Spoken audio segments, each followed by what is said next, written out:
Services Select Committee. I am Councillor Will Pascal. I'm the chair of this committee, and I'll be chairing tonight. The event is being streamed live on YouTube, and members of the public and media are also welcome to watch the meeting remotely and listen to discussion taking place. I'd like to welcome all those in Committee Room 1, where we are here, at Kensington Town Hall, and everybody who's watching on YouTube. Before we proceed with the meeting, can I ask everyone present to please make sure your mobiles and devices are silent or switched off. And we will start with 72 seconds to remember those who lost their lives in the Grenfell tragedy.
Thank you.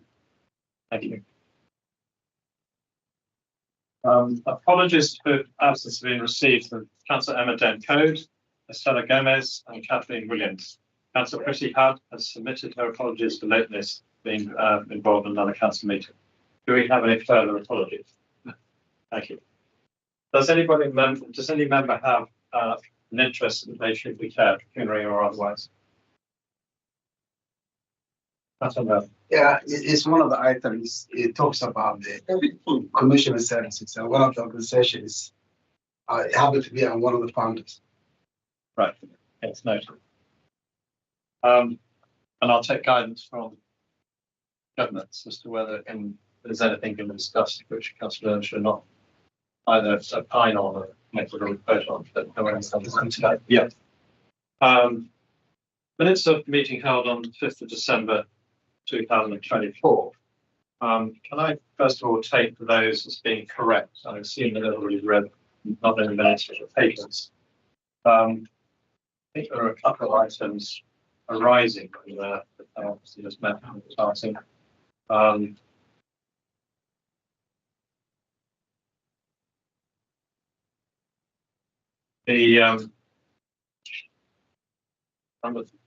page 5, the action under 14. This was about overspends in FCS, which we required. We requested assurance that they would be mitigated prior to the end of this year, because otherwise they become an increase in next year's budget automatically. We've received written assurance in that regard, but we'd like confirmation in the end, towards the end of the year, that this has actually been referenced. Now, this may be technically in the next corporate year, but I think it's an action that should be emphasised. And the other thing is that the recommendation of the budget works from this committee to the budget working group, which was passed in this committee with one abstention, Councillor Dent-Code, and the recommendation was to be worded after the meeting, but essentially what it encapsulated from this committee was that the learnings from the outcome of the previous year's budget policy, budget implementation, and impact measured by KPIs, key performance indicators, should be make sure that those are passed through into the policy making for the following year. Now that sounds like motherhood and apple pie, but there are many examples in the council where this has not been the case, and the recommendations have just become shelfware in effect. So I think following through to the next year, albeit maybe a new committee, is something that we should follow through. The budget working group and OSC took the generic part of the recommendation from SCS and have made it one of the recommendations to the leadership team, which will go through due process over the next month. So that's how the action done. But so that brings us to the North Kensington Social Justice Archive. Now, I understand there are 2 or more members of the public who would like to come and express a view about what they would like to see from the North Kensington Library. So, I think you've been briefed, officers, would you like to come up and tell us what you'd like to tell us? And the purpose of this for others here is that both the presentation by the lead members and so on, and also questions by us will be informed further if we hear from members of the public. So, is it just one of you who wants to come up and speak? I think it's only one of us. You don't have to, but you're very welcome if you want. Here's another one. Here's another one. Oh, Joe, Right, hang on time. So, would you like to join your colleague on the come join me. Come and join there. I've explained that we're, first of all, in this item, North Kensington Social Justice Archive, to hear from yourselves as to what you would like to see in the archive and from the project. Now, if we can do that, now, how long have we said? Yeah, if both of you can speak just for a couple of minutes each. That's not, we're not, please do, it's real one. And the first thing, if you could say who you are, Yep. And if you're here on your own, that's fine. And if you're representing a group, that is fine as well to tell us who that is, and then it'll be all on the record. This, bearing in mind, this meeting is being videoed and televised, so just to warn you. We go first. My name is Chris Mitchell. I'm a member of the Friends of North Kensington Library, and I'm someone who's used libraries throughout my life. I have been. Back in 2017, the council, in response to local wishes, made a very wise decision to maintain the library on Ladbroke Road. And soon after that, they, with some pressure, signed a memorandum of understanding which guaranteed the library as a local resource serving the community as it had done for 130 years. But that's good. But everyone recognised that the library had been run down. Some people argued that it was managed decline, but let's put that one aside for the moment. It was in need of repair. It was in need of investment. And I'm happy to say that over the last 7 years, with a good deal of chivying and some sharp elbow nudging, the council has come across with money.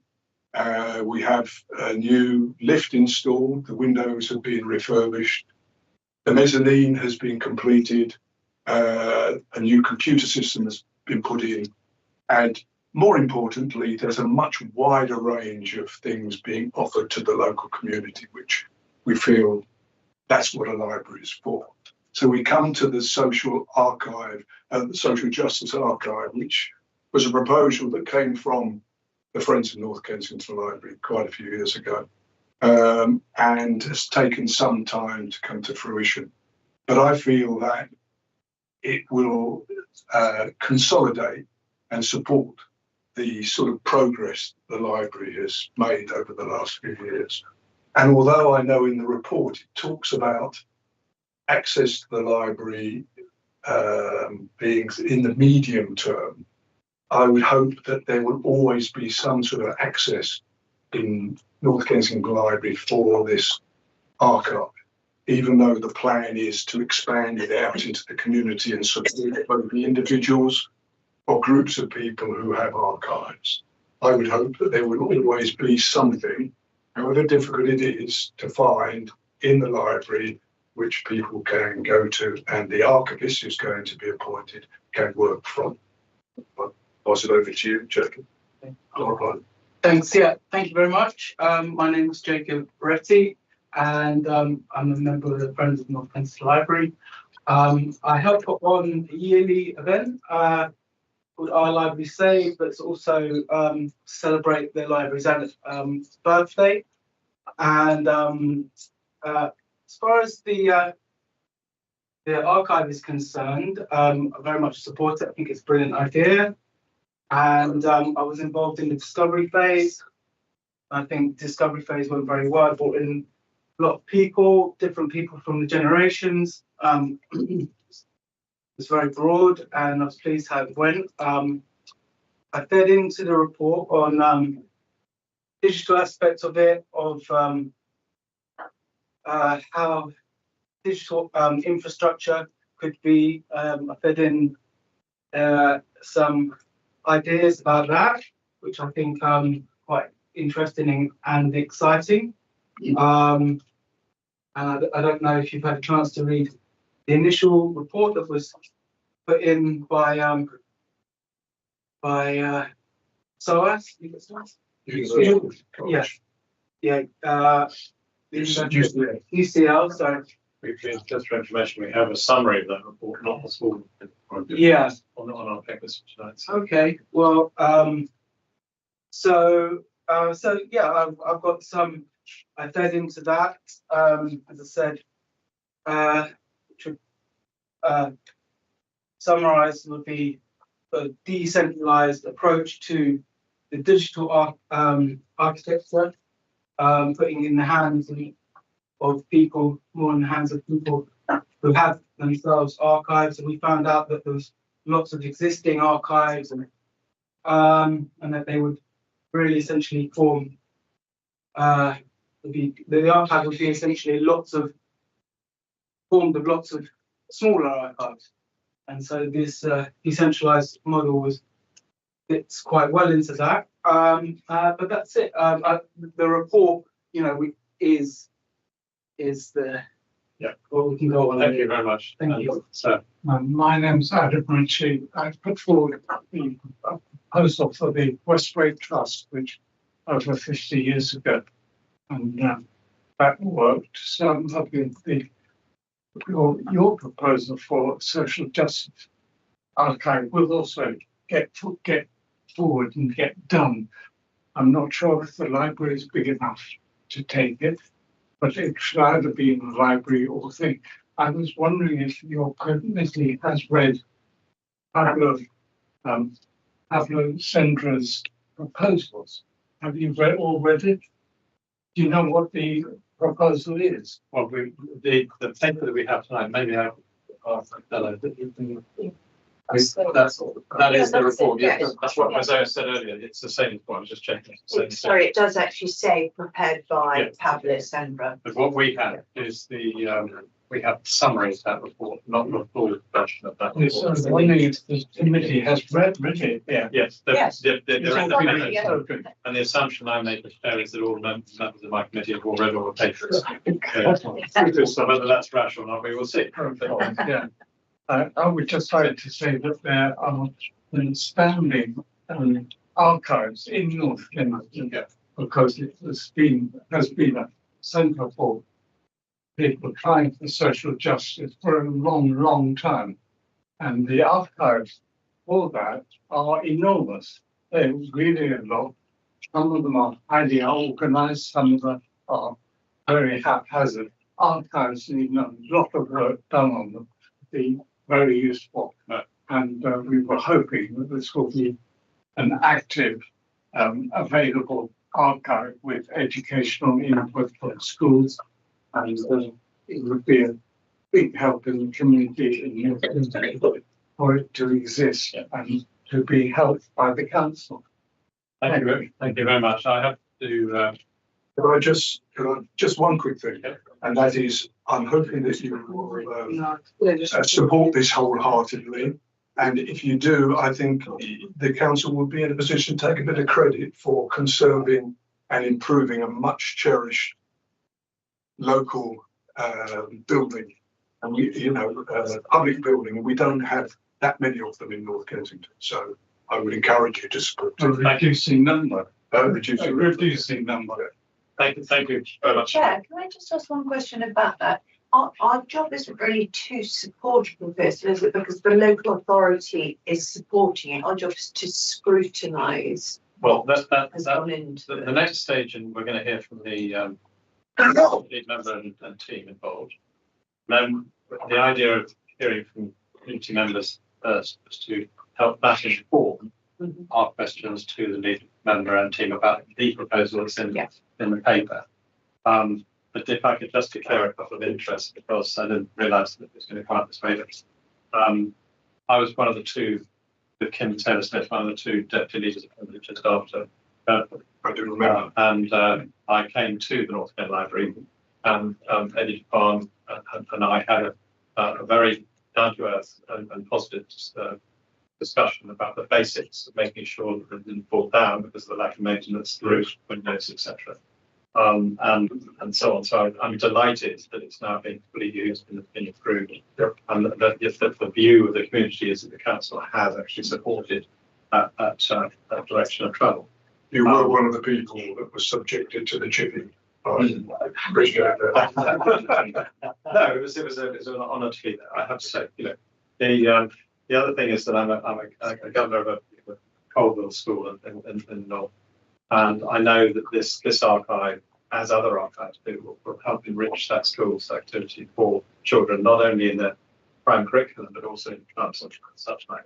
I think what you're saying is that it's likely to be, whatever it turns out, and we'll hear more in our discussion with the leadership and officers, it's likely to be not only what it is itself, but perhaps a focus for a network of archives, hopefully drawing on them and putting inquiries out too. So it might almost be an ecology of archives. But this initiative might fulfil the role of being an enabler of people to help them access the wide range of archives. And the archivist who's employed can go out into the community and not just be based in one place. That it's not for me to say. No. But I would empathise with that point. So if I could thank you very much. Now I think how many members of the Institute and officers are coming up? Three. So I think if you three gentlemen, why don't you stay at and move to the right, and we bring a couple more chairs up so we can all remain in place. I don't want to we ask a question.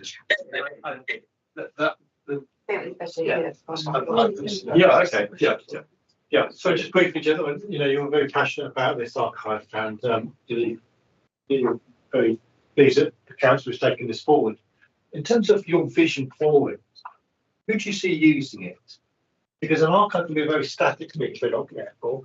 Be all in boxes, can't it? And there's a danger that it becomes kind of an academic things that people from across the country and the globe could come. But there's not what any no, of us okay, want. so that's what I'm Very- tell me your vision for the It art. needs to go, schools need to come to it, classes need to come to it and find out how their parents lived in their earlier lives. And I think it's so enriching it's a huge educational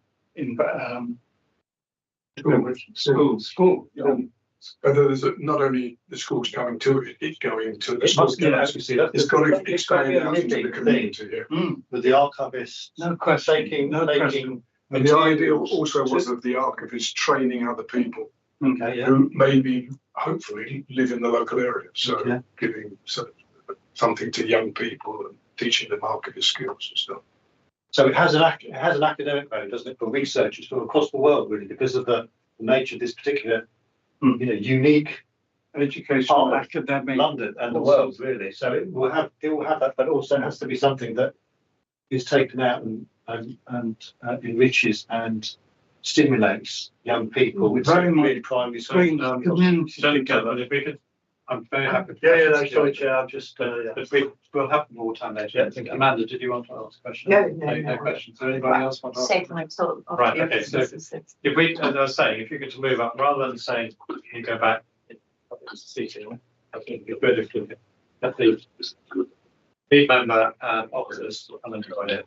I think we need two. Yeah, two more chairs on the, yes, if you're free. Sorry, I think I see. Now,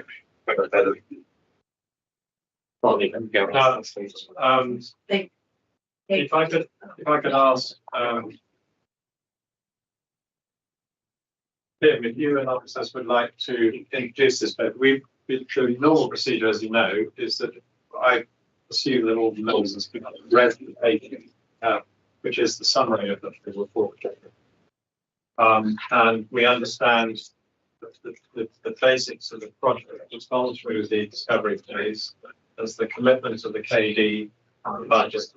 And the question now, in my book, other members may wish to expand this, is more than anything else, what's going to happen in the next year, with a view to having heard that and into the future view, we can then maybe go away well informed with an expectation of you coming back in 6 months or so to say how you're getting on. Okay. So I think rather than if you're like No, fighting about the future. So let me start off by thanking Adam, Jacob, and Chris for coming down from North Kensington.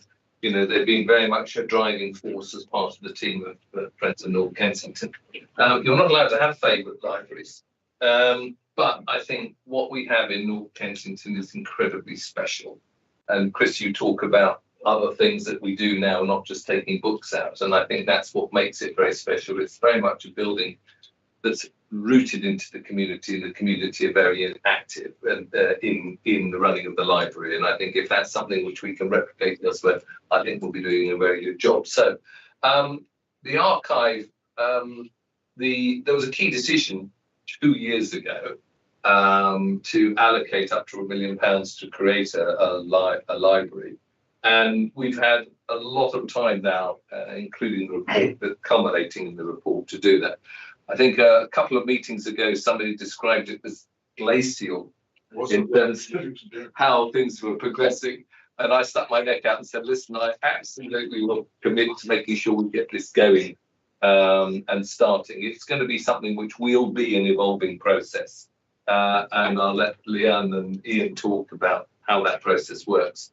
But we've got a phase 1 and a phase 2 in terms of what the library is. I think we are in a really great position. I think not only do we have a community that really is passionate about getting this archive going, but we also, as a council, benefit from having a fantastic archive already. And we can use that expertise and piggyback off it in terms of this archive. And I think the information that we have within our archive, there's a lot of things that are very relevant to the theme of those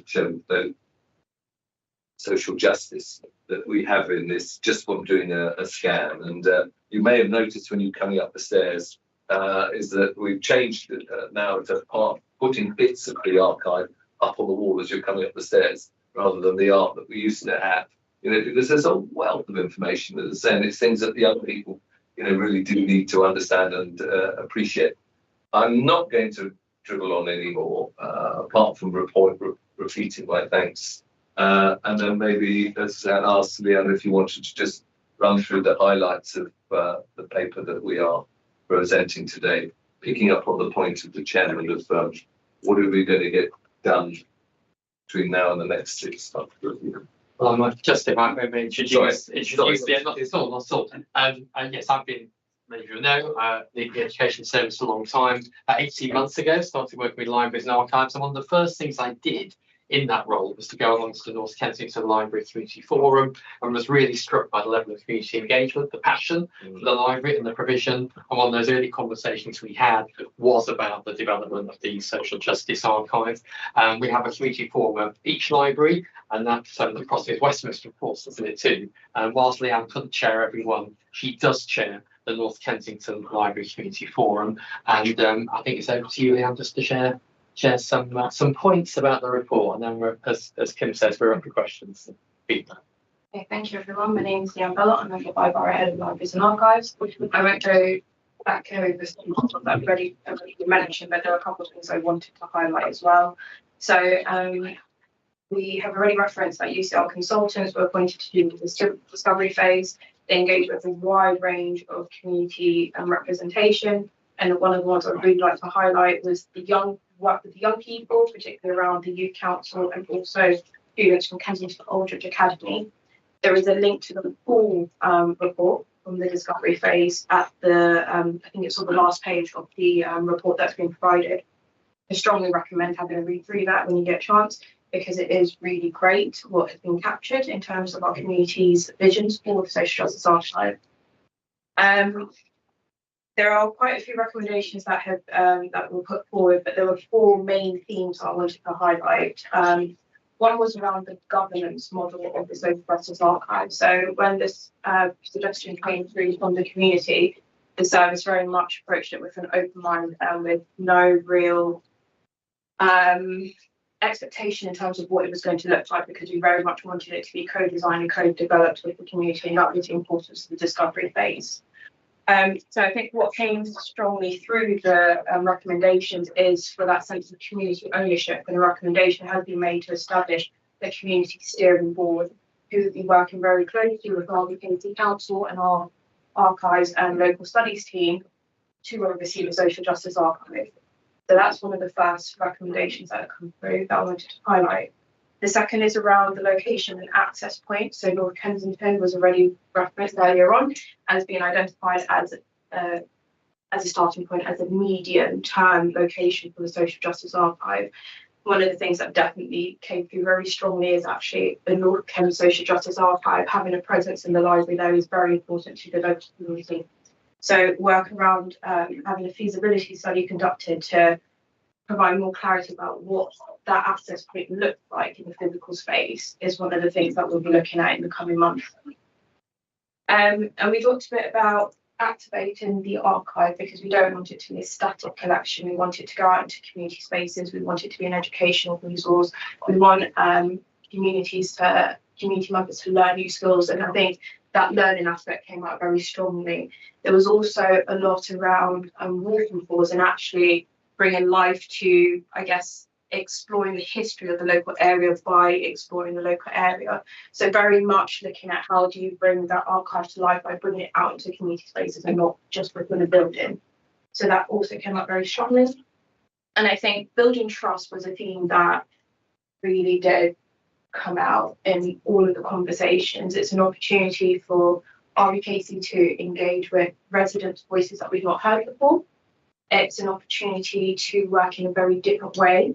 And it's also an opportunity to develop our collections and capture stories and lived histories of social justice, which are currently missing in our collection as it currently stands. So there's a real opportunity to do something very different and collaborative with our community members.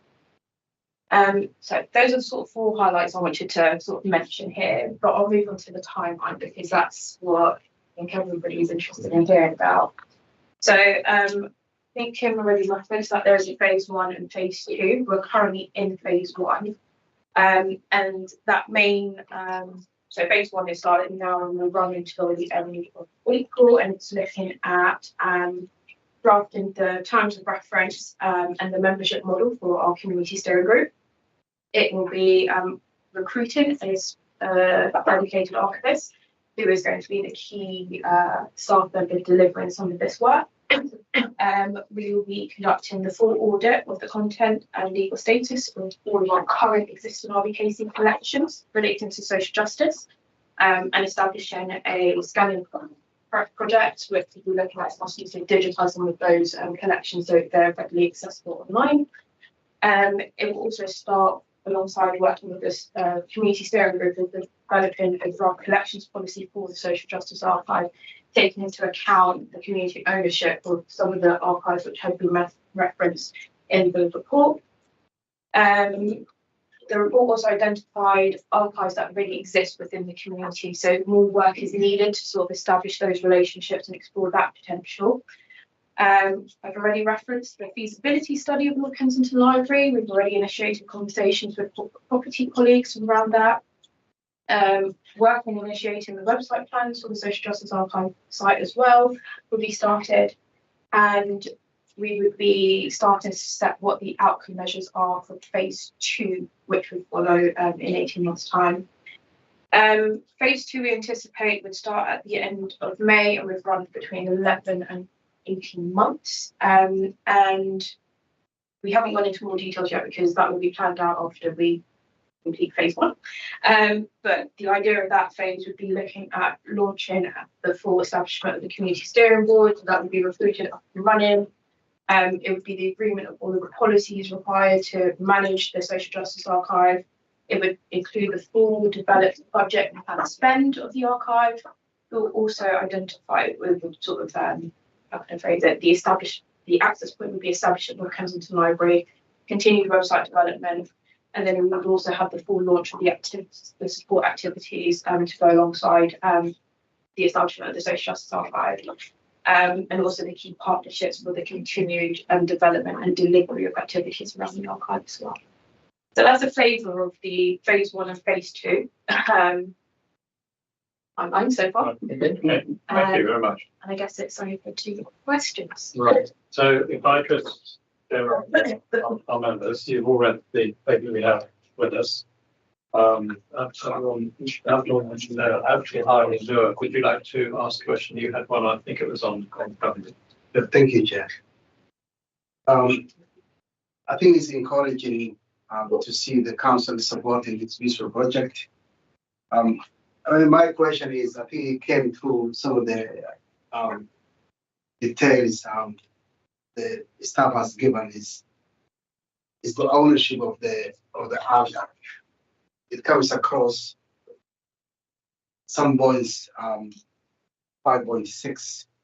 So the council will have a major role to play. They also say the community steering group will have the decision-making power.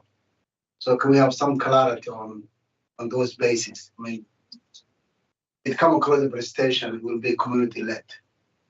So the community steering board, we would have the Queensland Social Justice Archivist from RBKC would be sat on that board alongside the community members that are appointed to this board. Remembering certainly correct, I think there's like a 2-year term, I think we've proposed, but that group would work together. So you have RBKC representation, community representation on that board would be working together to be the decision-making body behind the Social Justice Archive. That group would be working closely with already established RBKC archives and local studies corners as well. So in terms of the involvement, I think it would be fair to say in the report what was highlighted was like, yes, we want to have a strong sense of community ownership, but also recognition that you need that specialism from the archives team as well. I would like to think, and hopefully you agree, that there is a really good rapport between the community and our archives and local studies team already established, and it'd be looking at, I guess, developing that, what's well, continuing that way of working together. So I very much see it as being a collaborative body between RBKC and the community representatives and the community steering board in terms of managing the Social Justice Archive. That's helpful. Thank you. Could I just add something to that? Yeah. I absolutely agree there's a good relationship, but we must not lose sight that in North Kensington, there's still a residual suspicion of the council, and in some cases a bit of hostility. We need to recognise this and accept it and be aware that as this develops, we may have to deal with people in the community who would like to have something run differently. We have to. I think we need to be aware of that and to prepare ourselves for it. Sorry, who appoints members of the public to the steering board? Gillian, can I? So Gillian's our archives lead, by the way. So. That's fine. So, Give you another tip. So it's still a draft in place, and we're working with colleagues on communities to look at how sort of existing resident panels, etc., operate and to use a similar model. But the idea is that we'll have criteria to make sure that people are representing different voices across the community, and then we'll get expressions of interest in to see sort of the range of people who want to contribute to the board, and making sure that local organisations are represented as well, so that the largest volume of voices can be represented through that mechanism. Tonight, Chair, may I? We keep talking about this North Kensington archive, and I wondered what we mean by North Kensington. Is it literally everything north of Holland Park Avenue all the way up to, as far as it goes, up to Westminster along Notting Hill Gate, or does it stop at Ladbroke Grove and it's only, where does it mean? So the immediate wards we're looking at is around Nottingham and Colborne, and then Delgado, St Helens and Colborne as well. Which is literally either side of the grove. Yeah. But that's not to say, it's tough on boundaries at all. That's not how archives work. No, but it's very important because the steering group has to represent the people whose stories need to be told. And so to me, it's really important to define who it's supposed, I don't know who decided, but that to me is a very key point. I hate going on about money, but I will, £1 million is a lot of money, and we need to make sure that when we discuss this with residents, it's not just a very narrow number of people, but a broad number if they're affected by the things that you're talking about. So that would be mine. If I could add to that, I think it also needs to recognise that there are people who are very much of community of North Kensington who no longer live in North. And in my ward in Standing and Southall, we have a community of people in one of the streets in our ward who are very much part of the history of North Kensington. So, but this sort of hub and spoke or network model is totally capable of reflecting a plurality of points of view, and as long as the key thing for this is that, as Kim was saying, I think it actually becomes an enabler to get going on this, because this is not a arrangement, this is a discovery arrangement. We need a definite start in the first year, make sure we make real progress over the next 12 months. If I could therefore go on to Tom, I think you had a couple of questions you wanted to ask. Yes, so two questions, Chair. One is around the financial side of it. So I just wanted to confirm that the numbers presented in the report, which is I think 1.03 million, and then the ongoing cost of 150,000, that's what the report found. That fits within just about the original financial envelope that was set out. Is that right in the decision? Well, the decision was split as a round figures of £1 million, 500,000 of capital, 500,000 of revenue cost. At the moment, we're going to be doing it in the base within the existing budget. We have sufficient, I think it's 150,000 in terms of revenue costs for this base. I think the important thing is to say that this is going to develop. I mean, we've got passion and we've got an idea, and I think we are on a bit of a journey. I think in terms of the point that was being raised about ownership. I mean, for me personally, I think as important as North Kensington, it's also the whole issue of social justice, and that's going to go across boundaries as far as local boundaries, but it's going to be the same issue. Yeah. And then the within the report, it also refers to a, remember the exact term, but sort of a digital archiving system. Yeah. And I think the report recommended that this was procured separately outside of this project. I was just wondering, I mean, I don't actually know what a digital archiving system looks like, but... Well, Leanne's the expert on it. I'm cautious on digital because that is a very expensive thing to do. Our by-borough council, Westminster, are accredited for archiving, which allows them to, everything has to be digitised, so it allows other people to have access digitally, but that requires you to scan and provide all sorts of notices. So the capital cost of doing that is something which is not a facility that we have within our existing archive. So I would put caution about jumping into that. I think that was the one bit in the report I thought, oh, that's going to be expensive. I think the important thing for the archive with North Kensington is to have access. And so we'll obviously have to determine a way of how we can get access to the records without providing a full digitised archiving service. Do you want to expand on that, or about this whole idea of when you get a registered? Julian's Oh, actually- our website as well. Yeah. Yeah, so our focus, as we said, will be on providing sort of digital access to make sure that we're increasing accessibility to the stories that we're capturing within the archive. In terms of the preservation, that's a very sort of back end thing to help preserve those digital records for longevity and to make sure that they're not corrupted and inaccessible in the future.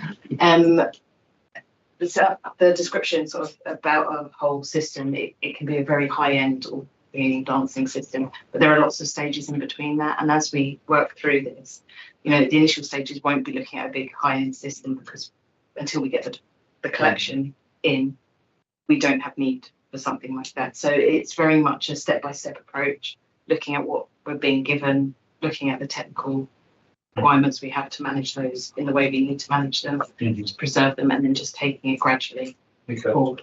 And I think there's two things there, aren't there? So we absolutely want to, you know, as a council, support residents, members of the community in terms of increasing digital inclusion, which is different, exactly as Kim says, to looking to fully digitise our archives collection. So I think that, you know, there are two things there, and that, I mean, we have a lot of online access already, don't we, for our libraries archive service, and if we continue to increase that through this project, then we'd really like to do Can I that. ask a follow-up question about? Can I ask Pretty? First, my apologies for being late. I was in the committee. On the digitalization, just like Tom and everybody else, what I would like some confirmation is what capacity do we, I mean, I understand you're saying that we don't really have a scope, future scope of how much digitalization we would need, because it's still in an exploration, stage. So how much capacity do we have already that the, this project can actually use at present? So we've been talking to IT colleagues even just this week to make sure that we've got a good repository set up. So people have digital records that they want to put in the archive. We've got somewhere safe to put them that will look after them in the way we need it to. So while we can measure that, so we're making sure that from day one we will have a system in place, not a system as in a piece of software, but a process in place to manage those correctly, so that we can then keep an eye on, how it's developing, the volumes we're getting, the type of records we're receiving, because digital formats need different types of care, etc. So it's not a one size fits all. It's very much seeing what's out there and what we need to achieve. Chair, may I just ask one more for the? I need just to try to pull this session to. Sorry, very quickly. This to Councillor Taylor-Smith. I might have missed your speech, so apologies if you've already answered this. This is a commendable project. It's wonderful. What milestones do you think you're going to achieve within the next year? And would you be able to come back in 6 months and actually tell us, what has been achieved so far? Yes, it's a short answer. Leanna's already outlined that there are 2 phases here. Yeah.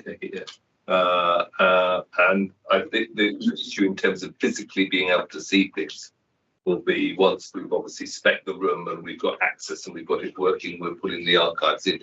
The first phase is very much in terms of getting our terms of reference, and it's set out within the report in terms of the basis of doing that. 6 months, I'm not sure. Hopefully in 6 months we'll be in a position where we would have recruited. That's a key milestone. And we'll also have terms of reference and also the steering board, which I think are all very important codes, plus the specification on the building, physical building, which will be within the library, but the space is quite small. So it's not going to be a space where you're going to be able to store lots of things. It's envisaged to be a space where people can come together with their archive material, and it can be then obviously used, and also a place whereby you can go and access information that we already have within the archive. It'll be like a sort of satellite office, but physically the main things, obviously, because we're geared up in terms of security and fire protection and everything else with archive, keeping archive material here.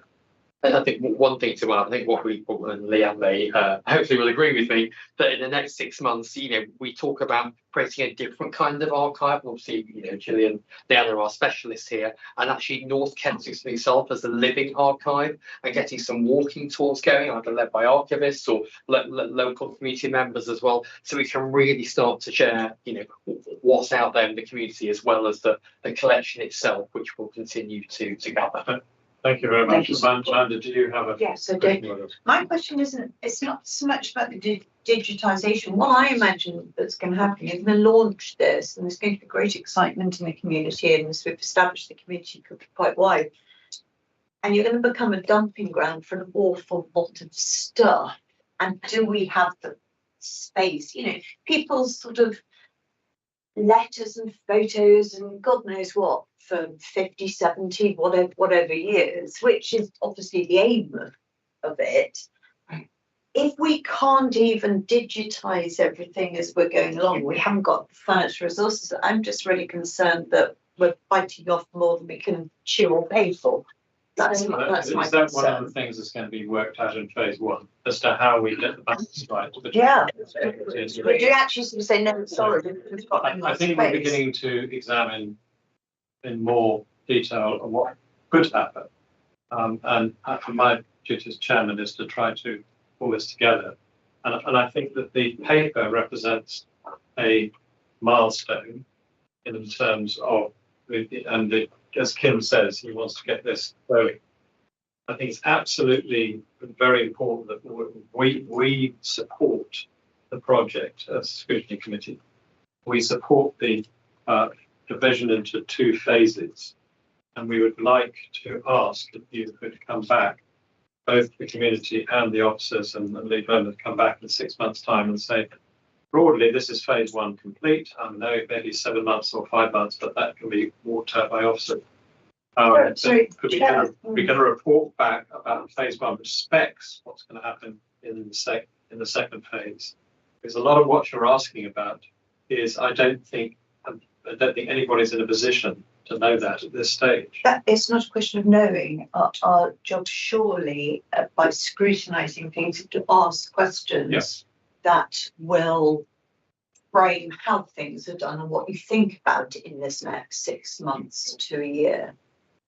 We're not looking for answers now, they're takeaways. Basically, what you're saying is the physicality of 70 or 100 years of I'm asking physical record. whether you're thinking it through and planning for that. If that was the case, it would have to be a very big industrial warehouse to take it. On the other hand, there are existing archives. There are existing existing archives, and the balance between physicality and digitization and capacity has got to be struck. Now, as I read it, one of the jobs that's got to be done in the first phase is that, first of all, to research exactly what you said, how much is there going to be, and then what is the best way of managing it, and maybe what's the right way according to professional expertise and community wishes as to how this is sifted into what might go into a central archive or stay in the satellite archives that already exist. Yes. Because there's no point in just uploading everything from existing archives into one place. More a question of enabling what already exists to be accessible. And how to do that. I mean, it says within the report, that we are starting this at North Kensington Library. If you go there and look at the space, it's quite restricted space, but it also references in the report that there will be a point that maybe we have to consider again in terms of where you accommodate that, because of the issues you're raising in terms of capacity.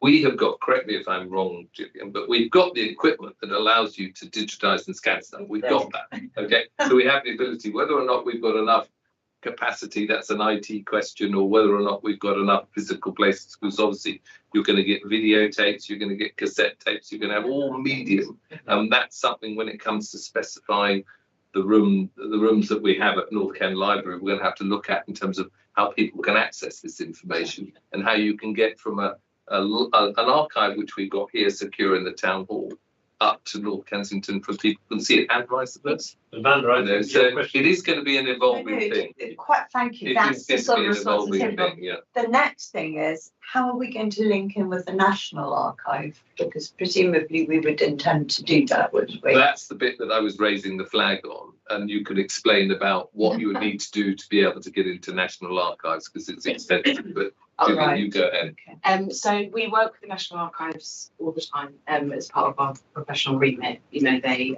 lead the sector, so we have contacts there that we talk to and we've been talking to about this project since day one. Then we get professional guidance and steer from them at every stage. What Councillor Smith was referring to is an accredited status, which is a different set of requirements that we can meet, and that's an optional thing to a degree for us.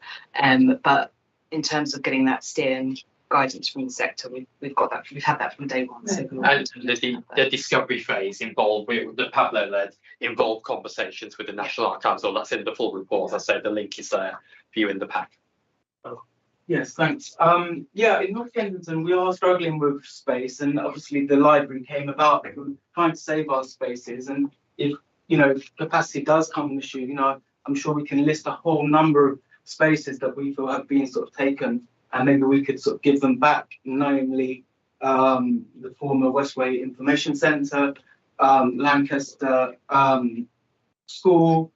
There's a number of spaces underneath the Westway, and we agree with you that we do need more space, and I would suggest that they were avenues to consume more space, and the former Westway Information Centre is a very ideal space for a local archive, because it is actually the place where tourists from all over the world come and arrive into Ladbroke Grove, and they say "Pret a manger," when they could be saying, "Welcome to, the Grove, Ladbroke Grove, and all the wonderful things that happened to the community."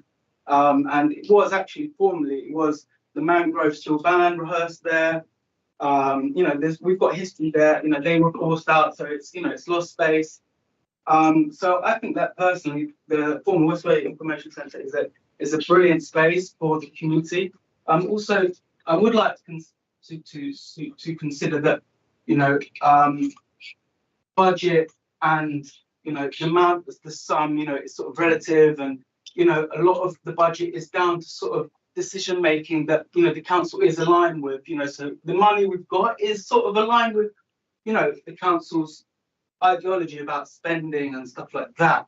And whether it's right or wrong, you agree, we are where we are, and so it feels a bit of an injustice to say we haven't got any money when if you get my point, like so okay, I get your point at all. right. Well, we have a budget, and budgets come from government, and the council's aligned with things, certainly spending, and these sort of things. And like £1 million won't get you much in property. So my mother's 1-bedroom flat was like £750,000. So $1 million is a lot, and it isn't a lot. Do you know what I mean? In North Kensington, it's extremely a lot and extremely not a lot. If you want to buy a house, it's if you're a family, you're not going to get it. Can I say? I hope that is. really I hope that's helpful. It's very helpful, and Thank you. we really want to support this project. Yeah. The key thing is for this committee to decide if it supports the paper which proposes the initiation of phase 1, but rather than trying to scrutinise the whole project going forward.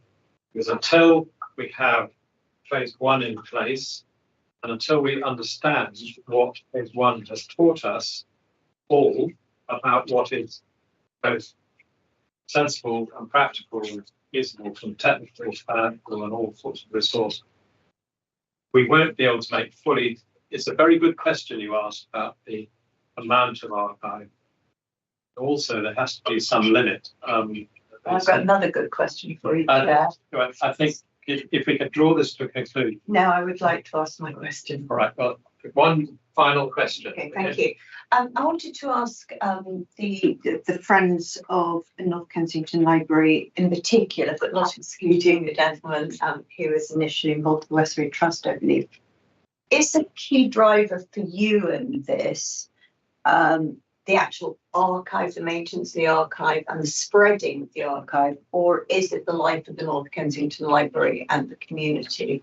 Or do you see those as interchangeable? In other words, if this archive goes digital and leaves. I think there, to answer your question, I think there are a lot of people still who feel that, and we are talking about north of the borough here and south, but there are an awful lot of people who are living in the north of the borough and have lived in the north of the borough who haven't had a voice. And so part of this is giving them a voice about their lives now and their families' lives in the past, basically. I think that, but there is also the thing about maintaining and preserving public buildings and a feeling that in the north of the borough that hasn't been well done. So the library itself as a building that's been there for 133 years is important. And that's why we want, even though we know that this is going to expand into the community, we want some sort of access, some point in the library. So it's both of those. Thank you. And can I just pick up on when you said, I mean, you chose to use the word dumping. I know some people with real mannerisms. There are lots and lots of people who have a lot of stuff. And what this could do is say to these people, don't bring your stuff to us. We will try and find a way of helping you to make your own personal archive in your home. Okay, you don't need to come with your barrow and leave it on our front door.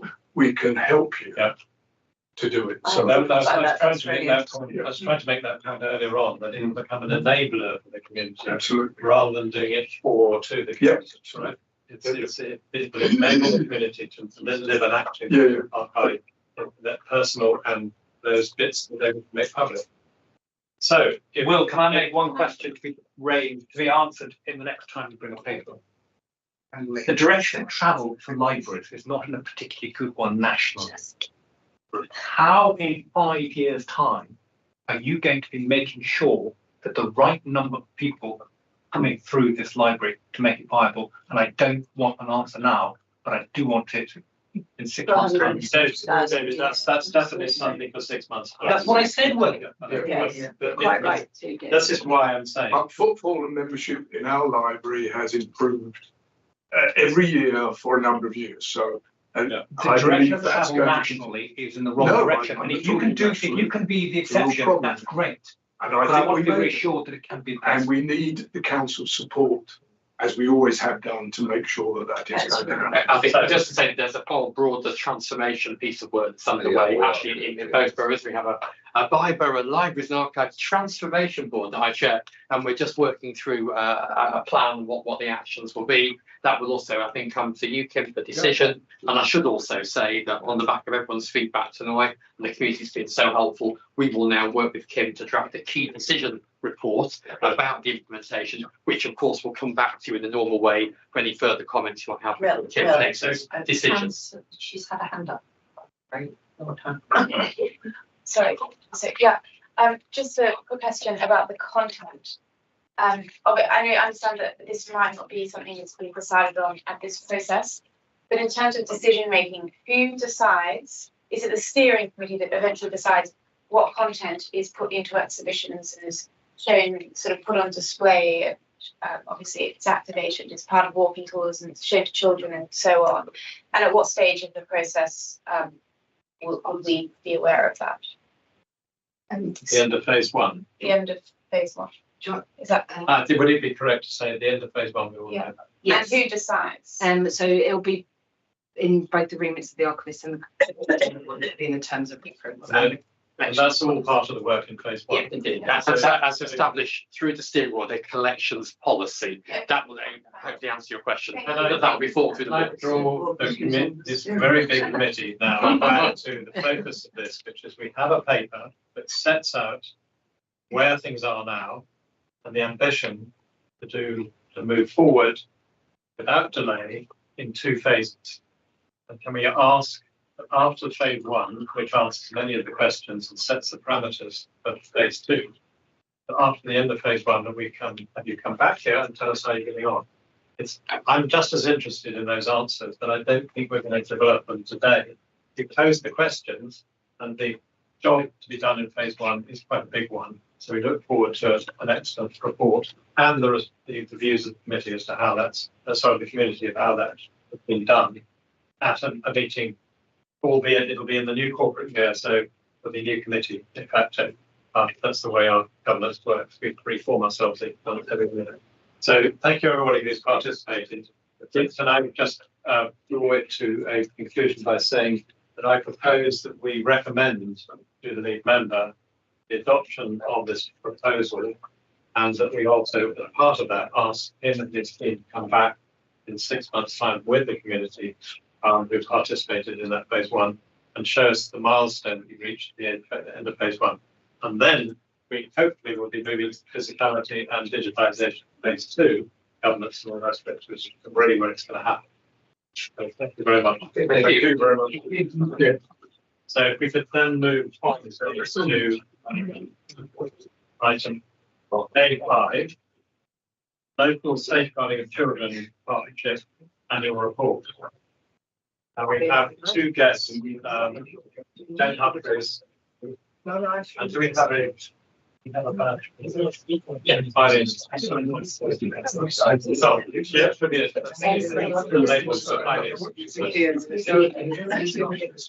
So whilst we're changing over, I'd like to say particularly thank you to members of the community for coming tonight and to officers on the street. Thank you. Thank you very much. Thank you, Jay.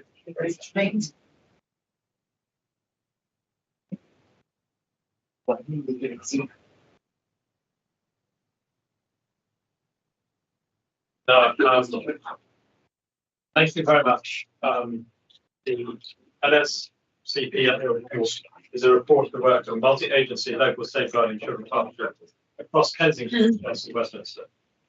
It gives an overview of the work of the partnership during the year 23-24, and is presented to allow the committee to scrutinise the safeguarding practices within the borough. We're joined and very much welcome Eileen Bapton, independent chair and scrutiny of the partnership. Thank you for joining us. We're also joined by Jane Humphries, Children's Improvement Advisor, London Region, Local Government Association, who is assisting the committee with this scrutiny, who has, in addition to the paper we received from Eileen, put together some questions for the committee. So I think the committee's got the questions as well. And also it'd be appropriate to thank Jane for the time that she spent the other day, and I was really informed and helpful briefing. That's a very, very good point. Thank you very much indeed. So the first point then is to ask the Eileen, perhaps if you could introduce this report. We've all had the report read, so you don't have to go through it in detail, but if you could pull out the number. I promise I won't go through it paragraph by paragraph. Right. Well, thank you very much. And perhaps I could just make a few introductory remarks. This is the first report that now has to be published by a set date as part of the new kind of working together arrangements in children's partnerships. So it was published on the 30th of September. And that means that I think in the future, the way in which it's scrutinised and the way in which you want to look at the report might be something that you want to consider in terms of dates.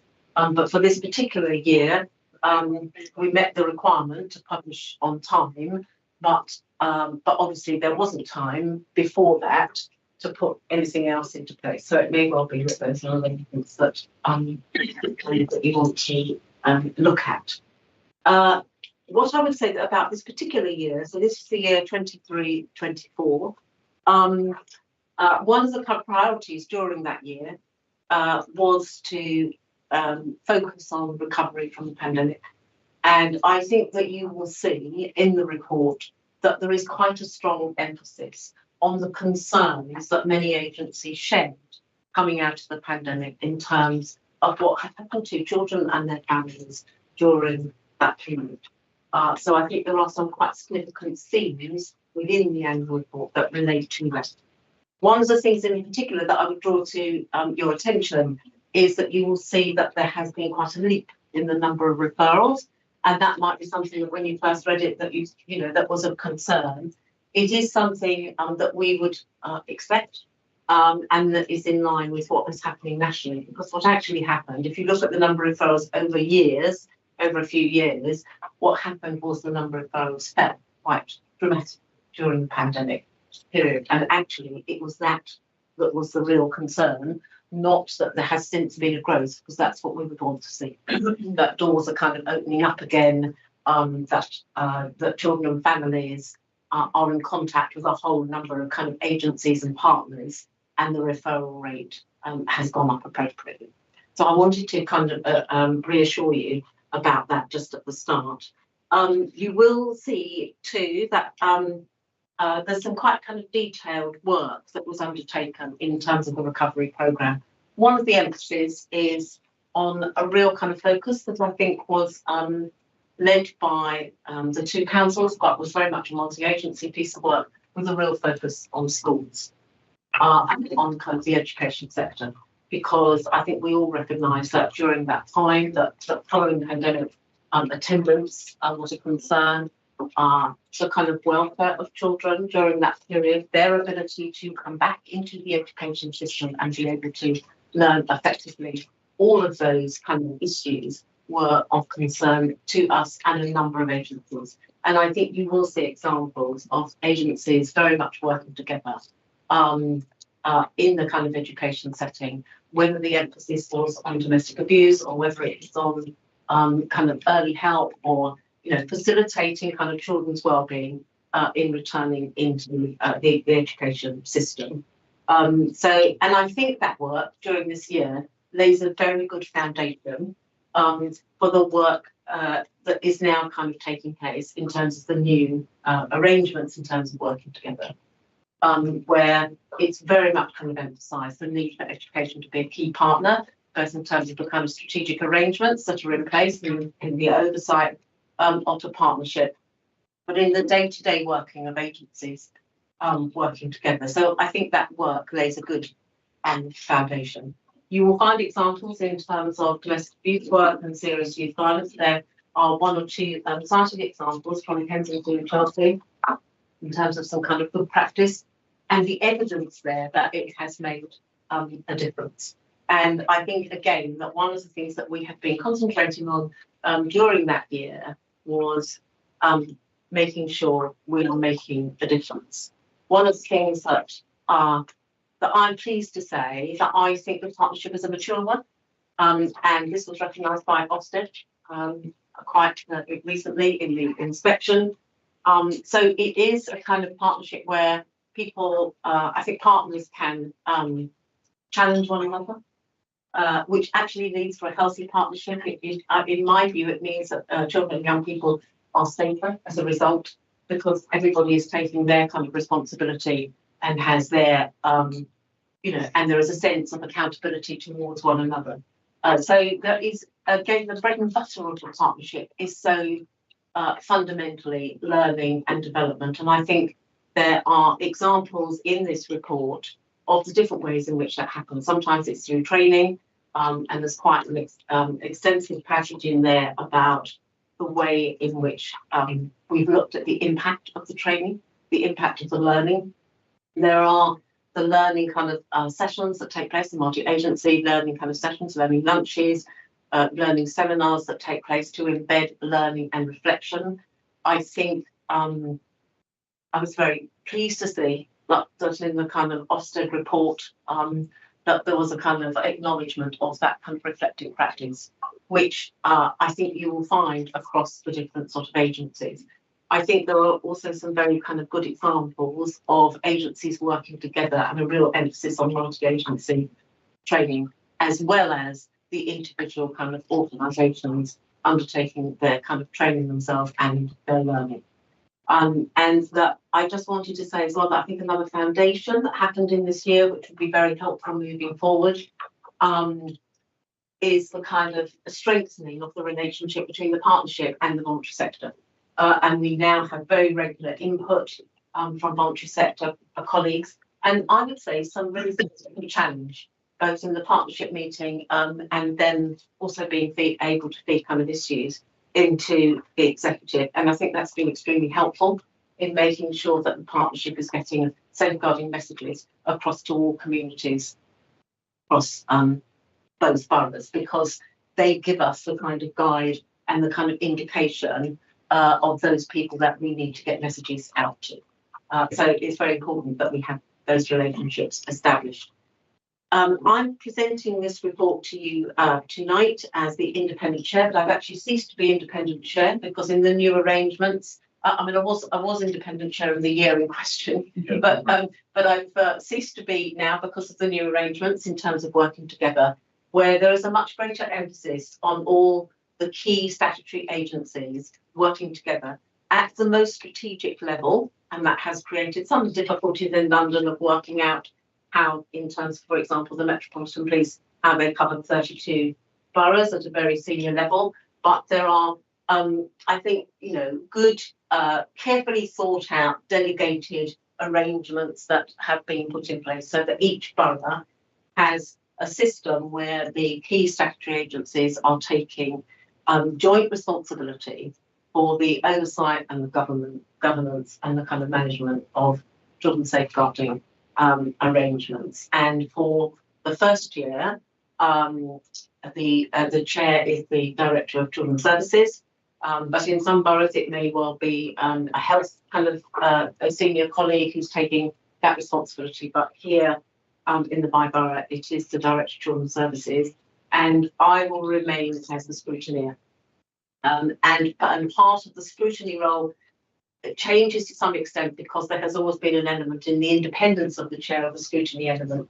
So that will be kind of built much more into my scrutiny programme. And obviously I'd be very happy to answer more questions about that, but my colleagues here also have a great more detail about the new arrangements.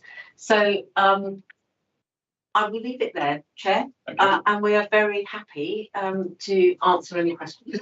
Okay, so if I could ask for questions from committee. We have some suggested questions from Tony's session on Monday and follow up, but I would like to start. I don't know. Yeah. Thank you, Chair. I've got a couple of questions, which is interrelated. Well, the first one is, how does the LSCB monitor the effectiveness of the joint up between the early health and universal services? Well, my colleagues may want to give a bit more detail about that. But what I would say is that, and actually, the arrangements for early help services are actually currently changing. But as they were in this report, what would normally happen is that the partnership itself undertakes kind of a scrutiny and assurance from a number of different kind of services, but that's very wide ranging across a whole number of agencies, and it could be that the partnership would only look therefore at early help in kind of in detail, perhaps once every 2 years. So there therefore have to be additional scrutiny and assurance processes which come from the senior members of the partnership and the senior members of the kind of agencies to talk about joint working and how that's taking place. And so we will be looking for the assurance kind of learning and embedding of that learning across a whole range of services all the time, but sometimes we will have a particular focus. And I mean, we have had quite a lot of kind of focus on early help and the universal services because it's been very much part of the joint working in terms of the pandemic recovery. And you can see the examples in there, but I don't know whether my colleagues would like to add anything to that. Yeah, thank you for your question. I mean, first and foremost, just to say that our Early Help Partnership is a very well-developed partnership, and I actually chair that partnership board. I'm the Director of Family Services, and Early Help is within my portfolio. We've got well-integrated 0 to 5 early help integrated service, and the Early Help Partnership has a range of multi-agency professionals and the richness of the voluntary and community sector that are very part and parcel of that board. I think that what you can be sure by, and you can't divorce this paper with the Ofsted paper that comes after this, is that Ofsted scrutiny of our threshold applications, both in terms of early help, step up, step down, was seemed to be very, very strong. They could see that intervention for families was happening at the right time. So we take a lot of reassurance from that. I think the LSCP's role is very much, and Aileen's role as the scrutineer now, is really making those probing questions, certainly developing some work remits. I was sitting chuckling actually because as we've now handed over the chair to our Director of Children's Services, or Aileen has become the person who gets delegated a whole host of new tasks at each board. So the scrutineer's role is really growing and evolving and developing as our partnership arrangements have changed. Hope that responds to your. And I add, sorry, I managed the Safeguarding Children Partnership and I wrote the report that you're looking at, Sibyl. One of the things that we do is we regularly invite the strategic leads for early help to come and give some assurance at the partnership board as well. So they're able to tell us kind of how things are working and partners are able to ask questions and challenge. And one of the things that we've done in this current financial year is actually complete a multi-agency audit on early help with a focus on early help, so that we are able to provide more assurance to the partnership of how things are working. That's helpful, thank you. Chair, can I ask the other one? Yes, please. This one is very short one. Does the LSCB receive any assurances in relation to children and families in temporary accommodations? So we haven't had a specific focus on temporary accommodation, but we have had a lot of focus on housing generally in the past year. So we've been looking at, I'm sure you'll have seen the focus that was on housing following the sound deaf and little boy called Awab Ishaq up in the Midlands, I think. And we had invited housing partners from both authorities to come and share what they're doing in order to tackle down enrollment issues in our housing stock in both the boroughs. And we have had a much greater emphasis on safeguarding children with our housing colleagues in both boroughs. Both boroughs have undertaken a lot of safeguarding training for their housing teams in order to make sure that they are up to speed with the vulnerabilities and the needs of the children and families that we're placing. So there has been quite a lot of discussion around safeguarding. And I think that our concern has been primarily, as well as the areas that Emma has highlighted there, has equally been those families that have been placed in bed and breakfast. They're the children that we feel are probably most vulnerable. And to that end, we looked at Unfold, an organisation that would go out to those respective bed and breakfasts and undertake a needs assessment of those children, because the remit is that no child should remain in bed and breakfast for longer than 6 weeks. We know that because of the current crisis that's much longer than that, and these children are populating through different boroughs and therefore could easily fall through the net. So we commissioned a service to make sure that we was actively supporting those children. The other cohort of children that we keep a tight look on are the children who are placed in the contingency hotels. So again, a very vulnerable cohort of families, and there's a considerable amount of work going on with the contingency hotels to make sure that they are on top of safeguarding needs and know when and how to refer. And I think the work with contingency hotels, and we did undertake some scrutiny of that work. I think it gave us a lot of kind of learning, gave us a good basis of the relationships as well with schools and with education, which was so important. So I think that we've been able to take that through into work with families and other temporary accommodation. But it's a very good example, I think, of that we need. We're always needing to kind of bring together. The reports from the various kind of boards that report to the partnership, so that we can get an ongoing view. On that front, I governor to the primary schools. Certainly at the Marlborough Primary School, we had 100 Afghans who came to us at very short notice.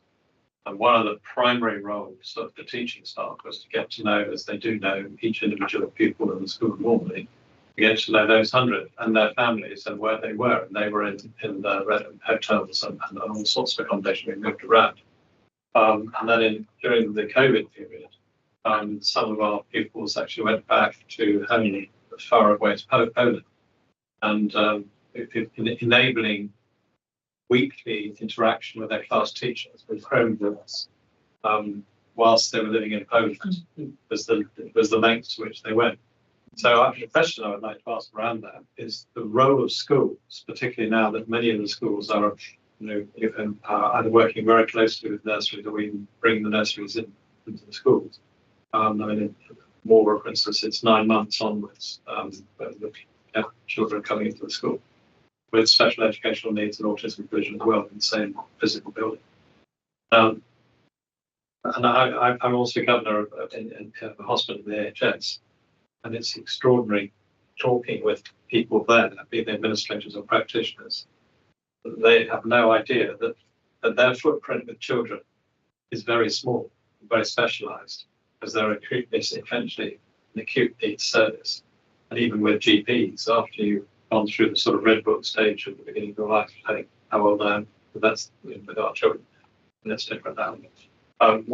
What happens is the hours per month or year that the GP spends with an individual child, unless they have intermediary or acute needs, is very, very small. Whereas every child spends about 30 to 35 hours a week in the school that they're in. And that footprint is one that I think, but it's only there during the week, and it's not there at weekend, and it's not there in holidays. So there are some difficulties and pluses for that sort of footprint. But my question is as to whether you mentioned schools and increasing working with schools. Do you think there are further improvements that can be made in the relationship of the specialist services and the generous provision within schools? I'm not sure I understand your. Well, what I'm saying is that we have within this report a large number of agencies in council, in the NHS, in police, etc., voluntary sector, and so on. And the question is as to who amongst that cohort of different agencies is the one that spends most of the time and knows their individual children the best. But one of the reactions, what happened to us in that school, was when the statutory requirement changed in 23, KICSI, Keeping Children Safe in Education, was changed, rewritten for us, or not all schools, not just for our school. And we went through, all staff, all governors and all contractors went through training before the end of the summer term in 23. We embedded the knowledge of what KICSI 23, which reflected the statutory change, which also changed the parameters, protecting from harm, protecting from not fulfilling their full possibilities as an individual child. So there was a step change in a requirement in 23 in the statutory, and that was followed through in schools within 6 months. And they know individual school children and their parents because they get them. Now that footprint is not the totality, but it needs to relate to all those other agencies. So the question is, can the relationship between schools and those other agencies, the way they work with the constraints of staffing and costs and all the rest of it, be improved by some form of action knowledge base? Maybe it's in your ambition to create this joined up policy you talk about at the end of your summary at the first page. Said it was going to be published by November 24. And I'm not sure whether that's actually. I think what committee trying to see shows us how is the ICP working in an education setting? Yes. Yeah. What's your mechanism? Because it is different in different local authority areas. Yeah. So obviously you can't. I called this the wrong name, but it's in the last paragraph in the report in your signatures that alongside this, I'm supporting the partnership to revise and update a partnership arrangements document in line with the expectation of statutory guides working together in 2023, expect to publish this revised document in 2024. So that's in relation to what we call our multi-agency safeguarding arrangements document, and it's a requirement that every partnership has such a thing, and I'm happy to circulate ours to you so that you can see. So it was published in November 24. It was actually, the requirement was for it to be published at the end of December. It's been done. And approved by the executive, etc. So what that does is sets out what the partnership is, what it does, and who we've named as what are called relevant agencies. And what we have done is we have named all schools and education providers, no matter what flavour of provision they might be, whether it's an early years nursery, whether it's a childminder, whether it's an academy, part of a multi-academy trust or a single academy trust or a hospital school, whatever, they are all named as relevant agencies. And what that means is that it gives them not additional responsibilities, because they already have their safeguarding responsibilities, as you're well aware as a governor, but it means that we recognise their status as an important partner in the partnership, and that we can ask them as a partnership for assurance and information if we need it, but that they also need to be able to demonstrate to us as a partnership that they are fulfilling their safeguarding requirements. So we have communicated that through the DSL forums that we host. So we host DSL for designated safeguarding needs. So we have twice termly DSL forums with the DSLs, which I attend on a regular basis. I've also been to speak to the same item at the head teacher forums that are separate to that. We're also putting more information out in the schools bulletin, and in fact information went out in Ian Hayes' newsletter, termly newsletter, this a couple of weeks ago as well. So we've also increased, or we're looking to continue to increase, the number of head teacher and DSL representatives at the partnership itself, because in recognition of the fact that schools are such an important integral part of the safeguarding system. You might be aware that education has not yet been named as the fourth safeguarding partner. So at the moment, the three safeguarding partners are the local authorities, the ICB, and the health partners, and the police. But as you quite rightly said, schools are the agency who probably know the children the best, because they see them more frequently than any of the other statutory agencies. So that change is probably still a couple of years away, where education might be named in statute as the fourth safeguarding partner. But in anticipation of that, that's the work that we've been doing, is to recognise locally how valuable schools and early years. What's holding up the naming of the education support? I think it needs a change in primary legislation. We've also had to Okay, but let's change that question then. Just to, in the lack of, I mean, it's just parliamentary process and the lack of political will or whatever.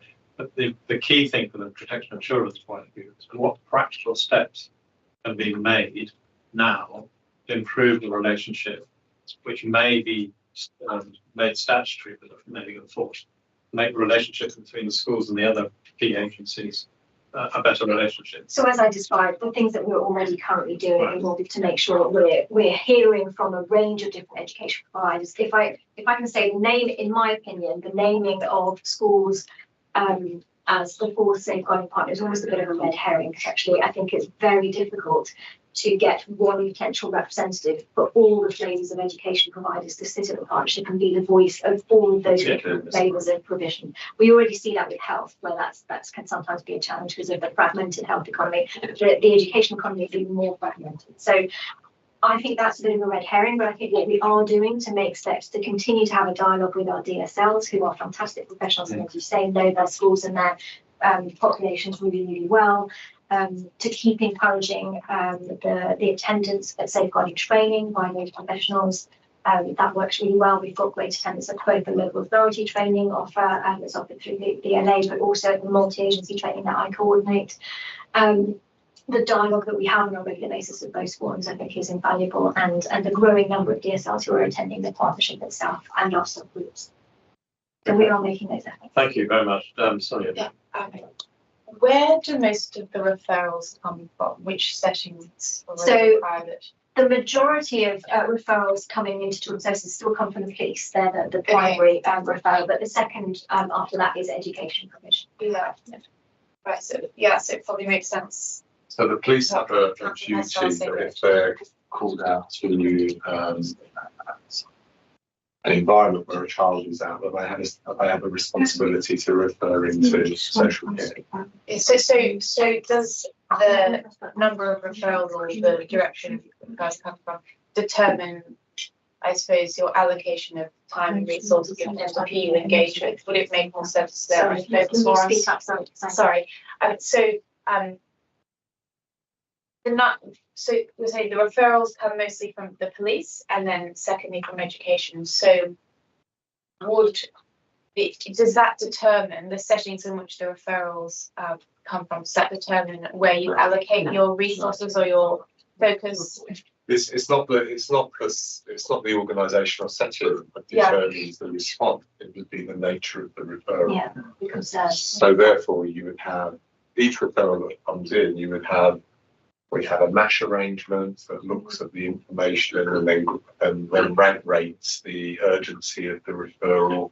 You then have managers that will then make a decision, and equally strategy meetings alongside the police to decide the nature of whether or not it's a single agency investigation or a joint investigation. Sorry, I meant, does it determine who you engage with? So you would do more engagement with schools and we would always training engage. teachers We would engage with the multi-agency network that knows the child in order to form a rounded assessment or position of the concerns that may exist.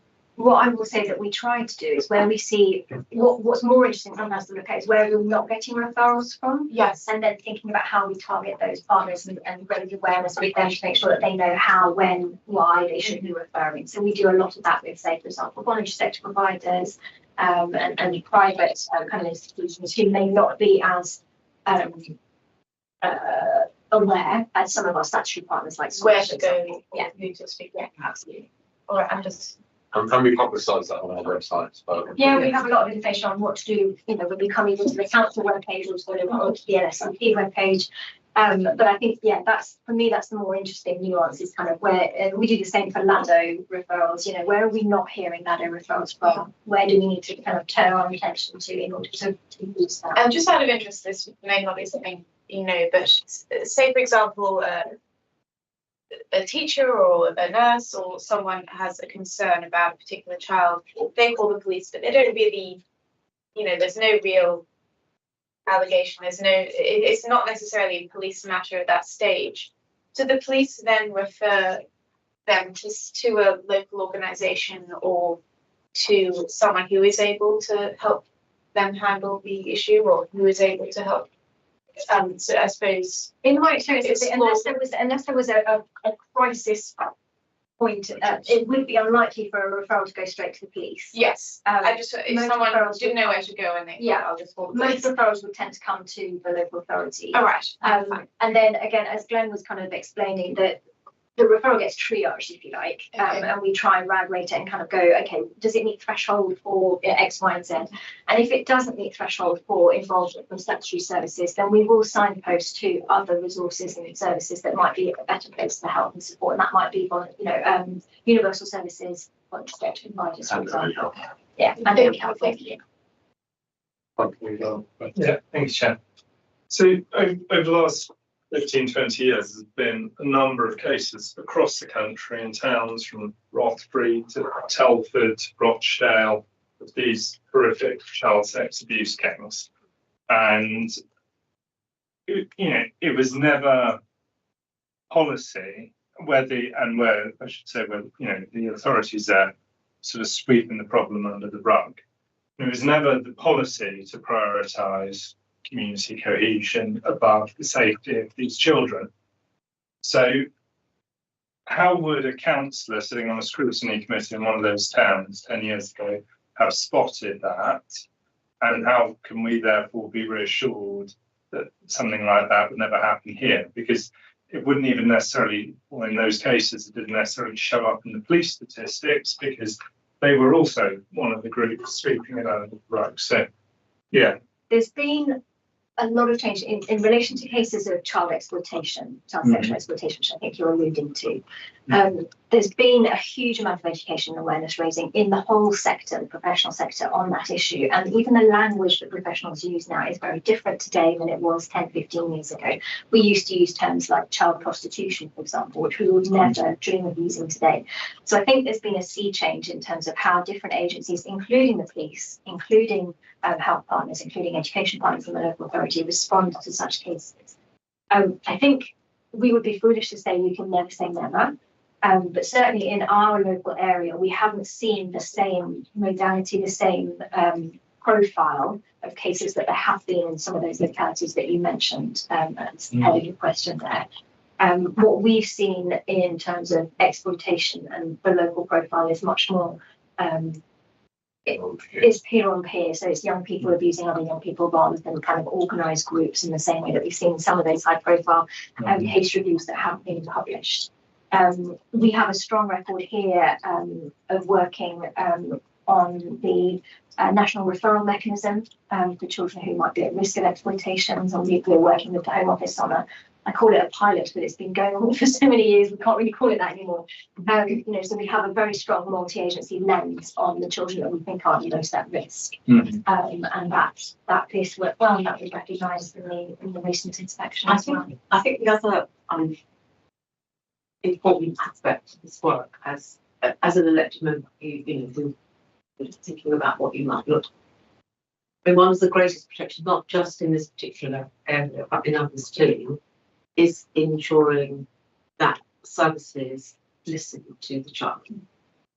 And that's what Ofsted would have been looking at in terms of their inspection as well. Because one of the things that happened in those cases is that nobody believed that the children were safe and didn't take it seriously. And so if you have a philosophy that is about that the child's kind of interests are paramount, and that you listen and that there is evidence that children are being listened to, as well as their kind of families, then it's a good starting point for protecting. We also have a specialist child sexual abuse advisor, Exploitation. An exploitation advisor who will coordinate multi-agency professional meetings if there's a risk to a child, and more particularly help to coordinate where there may be more than one child that's involved in a particular pattern of behaviours, etc. So I think that we're quite reassured that we have systems in place that can alert. And often it's crossing borough boundaries, so it's not just within our own borough, but we're actually making links with neighbouring boroughs, etc., in order that we can coordinate what might be a network that's beginning to emerge. We've had a recent example where we've had to challenge police colleagues around them not taking some concerns that we had. Thankfully, they rose to the challenge and coordinated the meetings that we wanted them to coordinate within other local authorities that wasn't within our jurisdiction. Richard, on this point, I mean, I remember when we were looking at this a few years ago, there was a lot of outreach activity going on with hotels and with taxi drivers on this point of kind of looking out for signs that the child in the back of the cab was distressed or something untoward was going on in the hotels. Is that work still going on? It is, yeah, in a slightly different format, but the Met Police still do operations on a regular basis where they're engaging with hotels and local businesses in order to raise awareness and train up staff so that those signs and indicators aren't lost. I wish we could do more of it because the turnover of staff in that hospitality sector is so high. But yes, the Met Police do lead on that. We don't do the same. You probably heard me speak in the years gone by of the kind of test operations that we used to do jointly with police, where we used to bring some of our police cadets out who've been screened and, kind of all the safeguards were put in place. And I would go and pretend to be a baddie, for want of a better word, and test what the hotel responses were. And that was really useful, but the police have kind of scaled that back slightly differently. So they do that by themselves. That's posting together with the local authority, but that work is still ongoing. In fact, I just queried it just last week. And yeah, Thank you. Sorry, did you Yeah, want I just wanted to thank you for your report. And I was thinking about the report compared to the one we saw last year.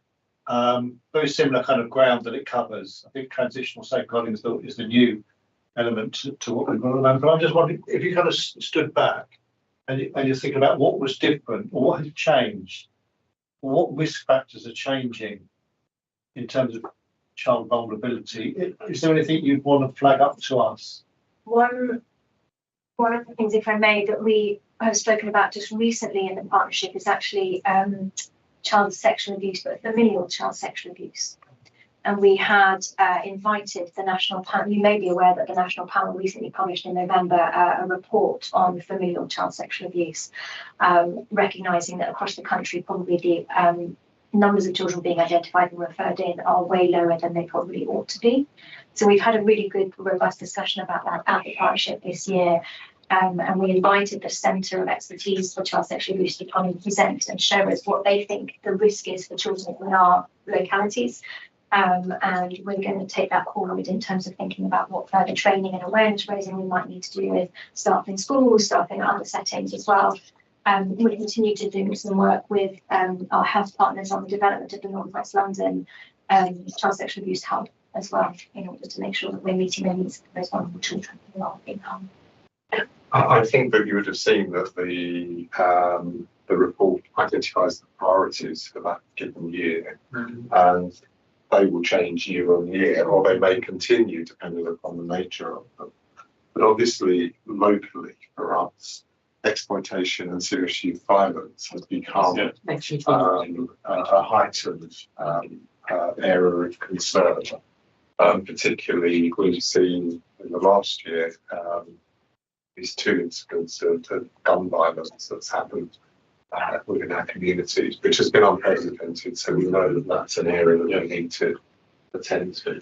Just almost finally, prevent. Prevent is a multi-agency task, isn't it? And we still talk about training our teachers, and that still comes up occasionally in Ofsted, but it's not mentioned at all in this report.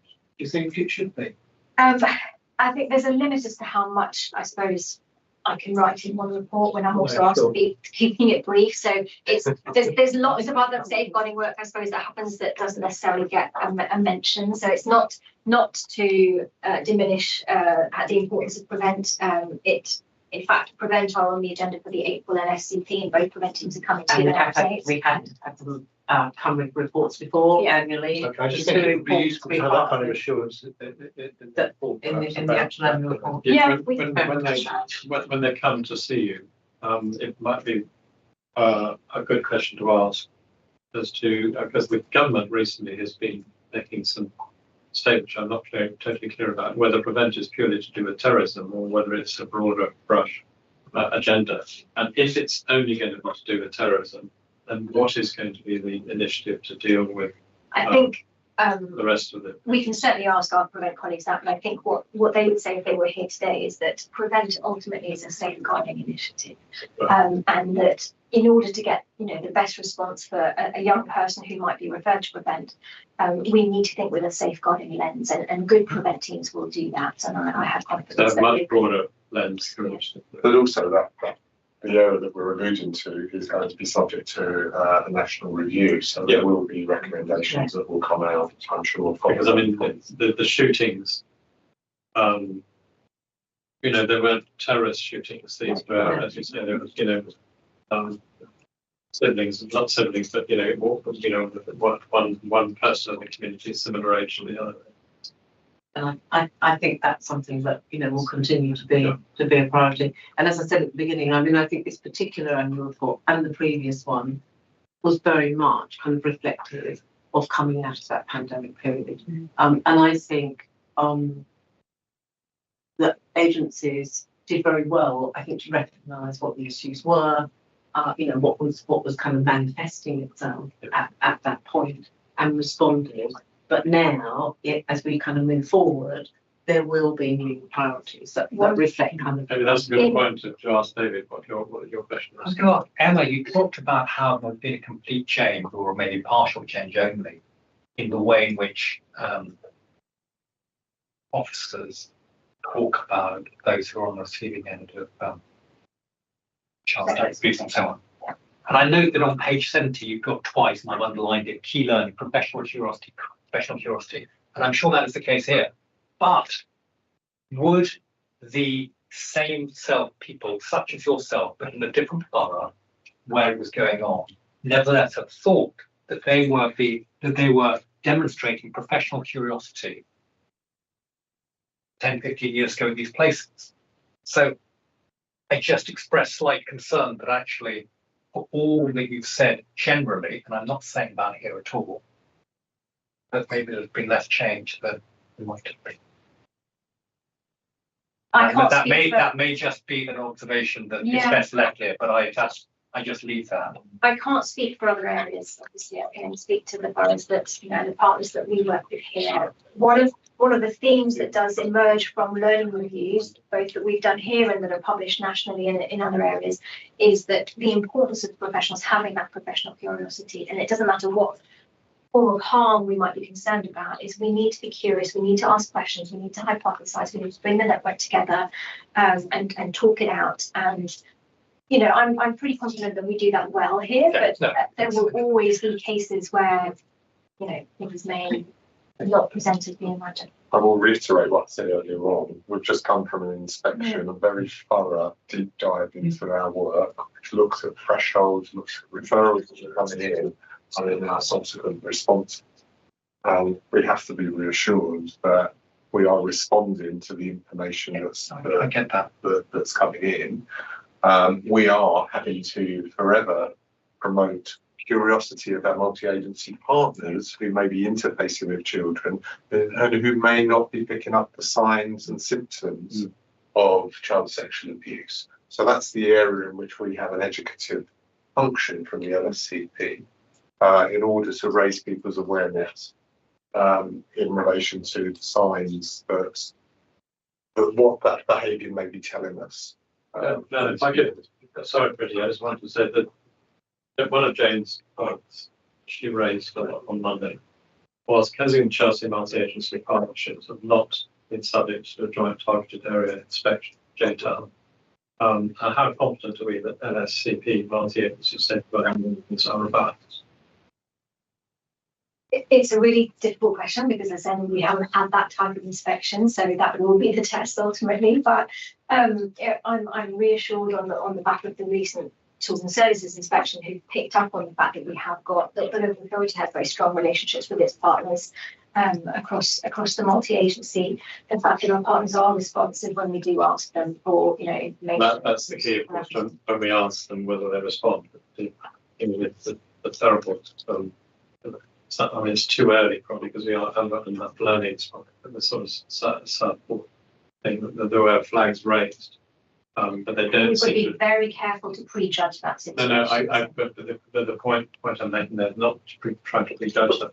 The question is whether there's still the danger that the questions are not raised and not answered, not that the conversations don't happen, and the linking up. I mean, the JTIs are thematic, and actually what we're going to do when the themes are announced, we then identify multi-agency areas of focus, which may lead to tailor them to the So we tailor them because we don't know whether or not we will be one of the local authorities that may be called to respond to that JTI. So we're alerted to the themes that are that Ofsted are announcing. And then we mobilise our thinking around that as a target. I think one of the things around the joint target area inspections, and I've obviously read a lot of reports, and I'm sure Glenn and others have read them as well, and I've done quite a few reviews of safeguarding partnerships. Generally, you can be confident about the local authority because the bread and butter stuff they do around performance, around quality stuff, it's often the other agencies and their line of sight and grit in their own organisations of how that links in. That is sometimes where some of these JTIs fall down. So I think there's that bit about it when you're going. There's a theme out at the moment which is around small children and domestic abuse, and it's that bit about. And I'd be very confident that the local authority internally and obviously your inspection, that to have a grip on that. It's just about the partners, how we bring that into the LSCP, how the LSCP is challenging the single agency and that whole multi-agency working. And I think it's a really, really good prompt because, you know, we haven't, in between our respective inspections, we haven't had a J time. So you can anticipate that we may be on their list for that. That would happen within the next year to 18 months in between our next full inspection. So I think as a partnership, I think that we do need to be taking that on, learning from others. We always look at other reports and try to learn from them. But equally, making sure that we are all over the thematic areas that the JTIs are that's been announced from Ofsted. Thank you. Could I just say, Chair, could I just add to that? But I think also, as well as the JTI, there are other mechanisms in place where you can test out the multi-agency partnership working. And I think that is also about how the various boards and partnerships work together. I mean, if you put it down as a diagram, it can look horrific in terms of, you know, the number of subgroups and multi-agency groups and, you know, in every kind of area. But if those partnerships know how to work together and know how to kind of share information, then you've actually got a well-grounded platform on which you can tackle multi-agency work. I think the other, and I do think that is there across the two directors. I've looked at some very good multi-agency That's work. what I was showing. And I think, I mean, the other way is through things like multi-agency audits, because then you have got evidence of how agencies have worked together. And then I think there have been, so the work that was in this particular report that I started with about a real wraparound focus on schooling, some of the issues that were happening in school post-pandemic.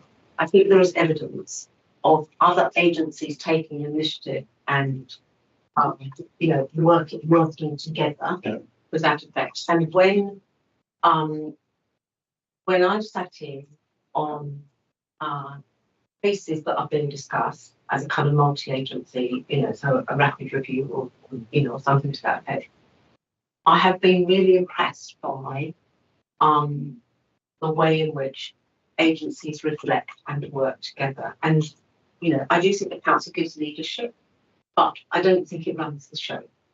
I think there is good multi-agency working and there is kind of evidence of that. And the other, I mean, there are examples in here as well of, we do ask individual agencies to say what they have done during the year. And so you know, so there is a, you know, an acute hospital having looked at some of its practices and really wanted to question them and get them right. And we encourage that more and more so that we've got evidence of individual agencies doing that work, but also then coming together to be able to kind of discuss it and, you know, and share that with others. So I think, you know, I think the JTI it is welcome in the sense of it, you know, it's a good way to bring those things together. But I think there are mechanisms that we can use and we are using. I think the other one that I witnessed was when I asked the school about bullying.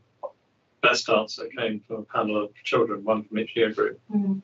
They then referred to who they would go to if they had issues. But basically they said zero tolerance from us, the children, about bullying of children, which is really embedded in the system. But Pretty, you had a question. Actually, I was going to ask about the multi-agencies, but I think you explained that very well. A very quick question. You mentioned contingency hotels. How do they differ from bed and breakfast, and how long do children stay in those? Answer that. Yeah. The contingency hotels are those that have been commissioned by the Home Office to provide accommodation for those that are seeking asylum. So, in answer to your question, how long they stay, there is quite a churn of families, but we monitor them very closely. But we do have some cohorts that have stayed up to 18 months to 2 years.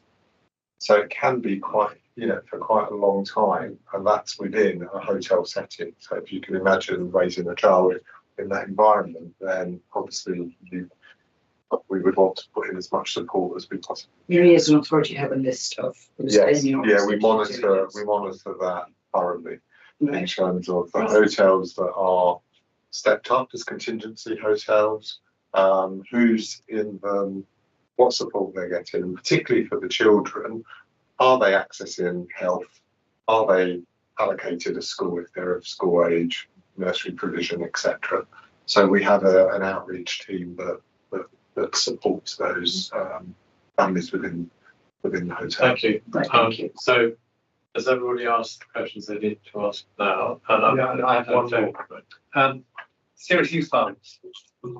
There was an article I read from the Times by Trevor Phillips, who of course is black, and he makes the point that what startled him, and he was doing a big project for former Prime Minister on serious youth violence, was the preponderance of children who were born into families who fled Africa, who fled African war zones. And he said it was estimated that 75% of those standing trial for homicide of a year-old baby are from black background, from that, because they've seen so much rape, murder, you name it, violence. We are a relatively small borough here. We presumably know who most of the children are, if not all the children are, who live in it. What are we doing to help those children from that sort of background to ensure that we have helped them as much as possible, so they are not one of those people who do that, or one of the unfortunate people to whom that happens? That's a $6 million question, I would say. Yep. But what I think you're highlighting is that some children that have come to this country, that they may have fled very traumatic circumstances, and therefore we take a very informed approach. And that's particularly an area of focus within schools, where we're working with the school community to think about those children within that lens.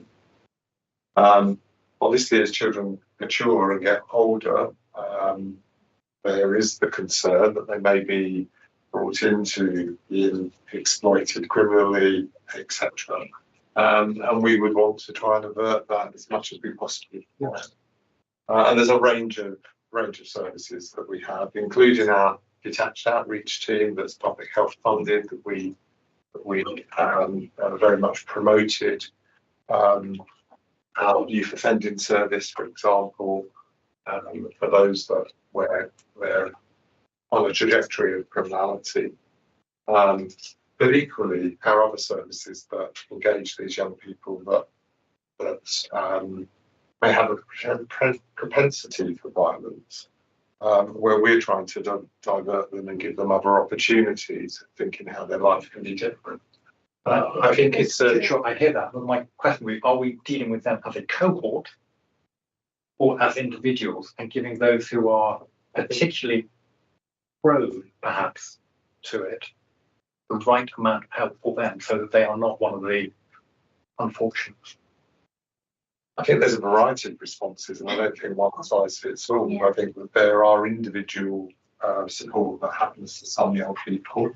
There is some group-based interventions and work that equally may be effective. So I don't think it's one size that fits all. I think also, we've had big discussions in the partnership around disproportionality and the impacts, for certain communities of different things are, and what we can do as a network to really make sure that we're supporting children.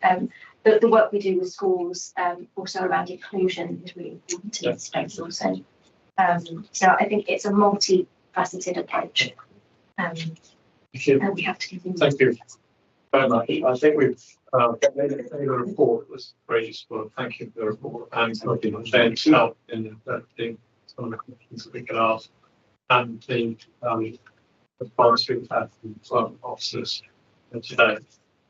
One of the key points that were made is the change in arrangements under the new working together arrangement. You said that generated a different timing of the year.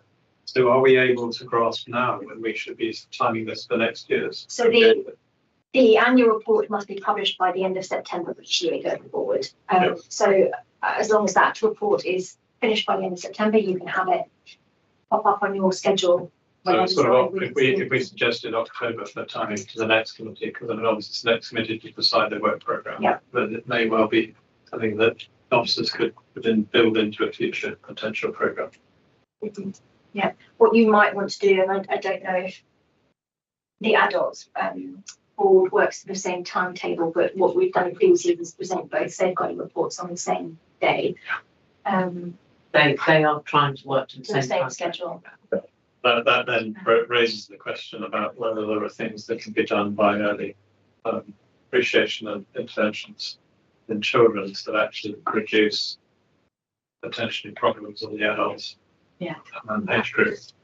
That's a big question. We haven't got people that are 0 to 18 in this working for this committee. But I'm happy to work with them and the team to see how we can schedule this so that you get it earlier in the year. Excellent.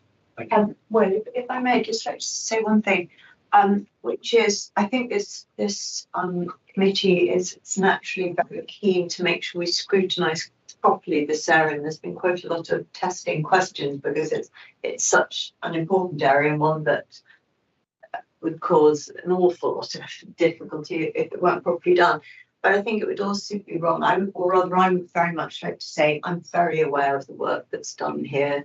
I know how much work goes on through what goes on in schools and everything that goes on in your departments. It's an overwhelmingly enormous task, and it's done really well as has been judged recently. So I'd like to say thank you.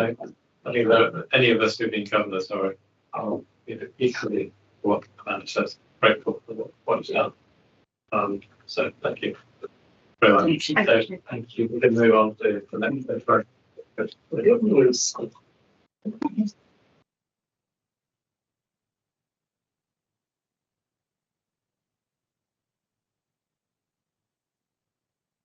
I feel like there should be a drum roll now.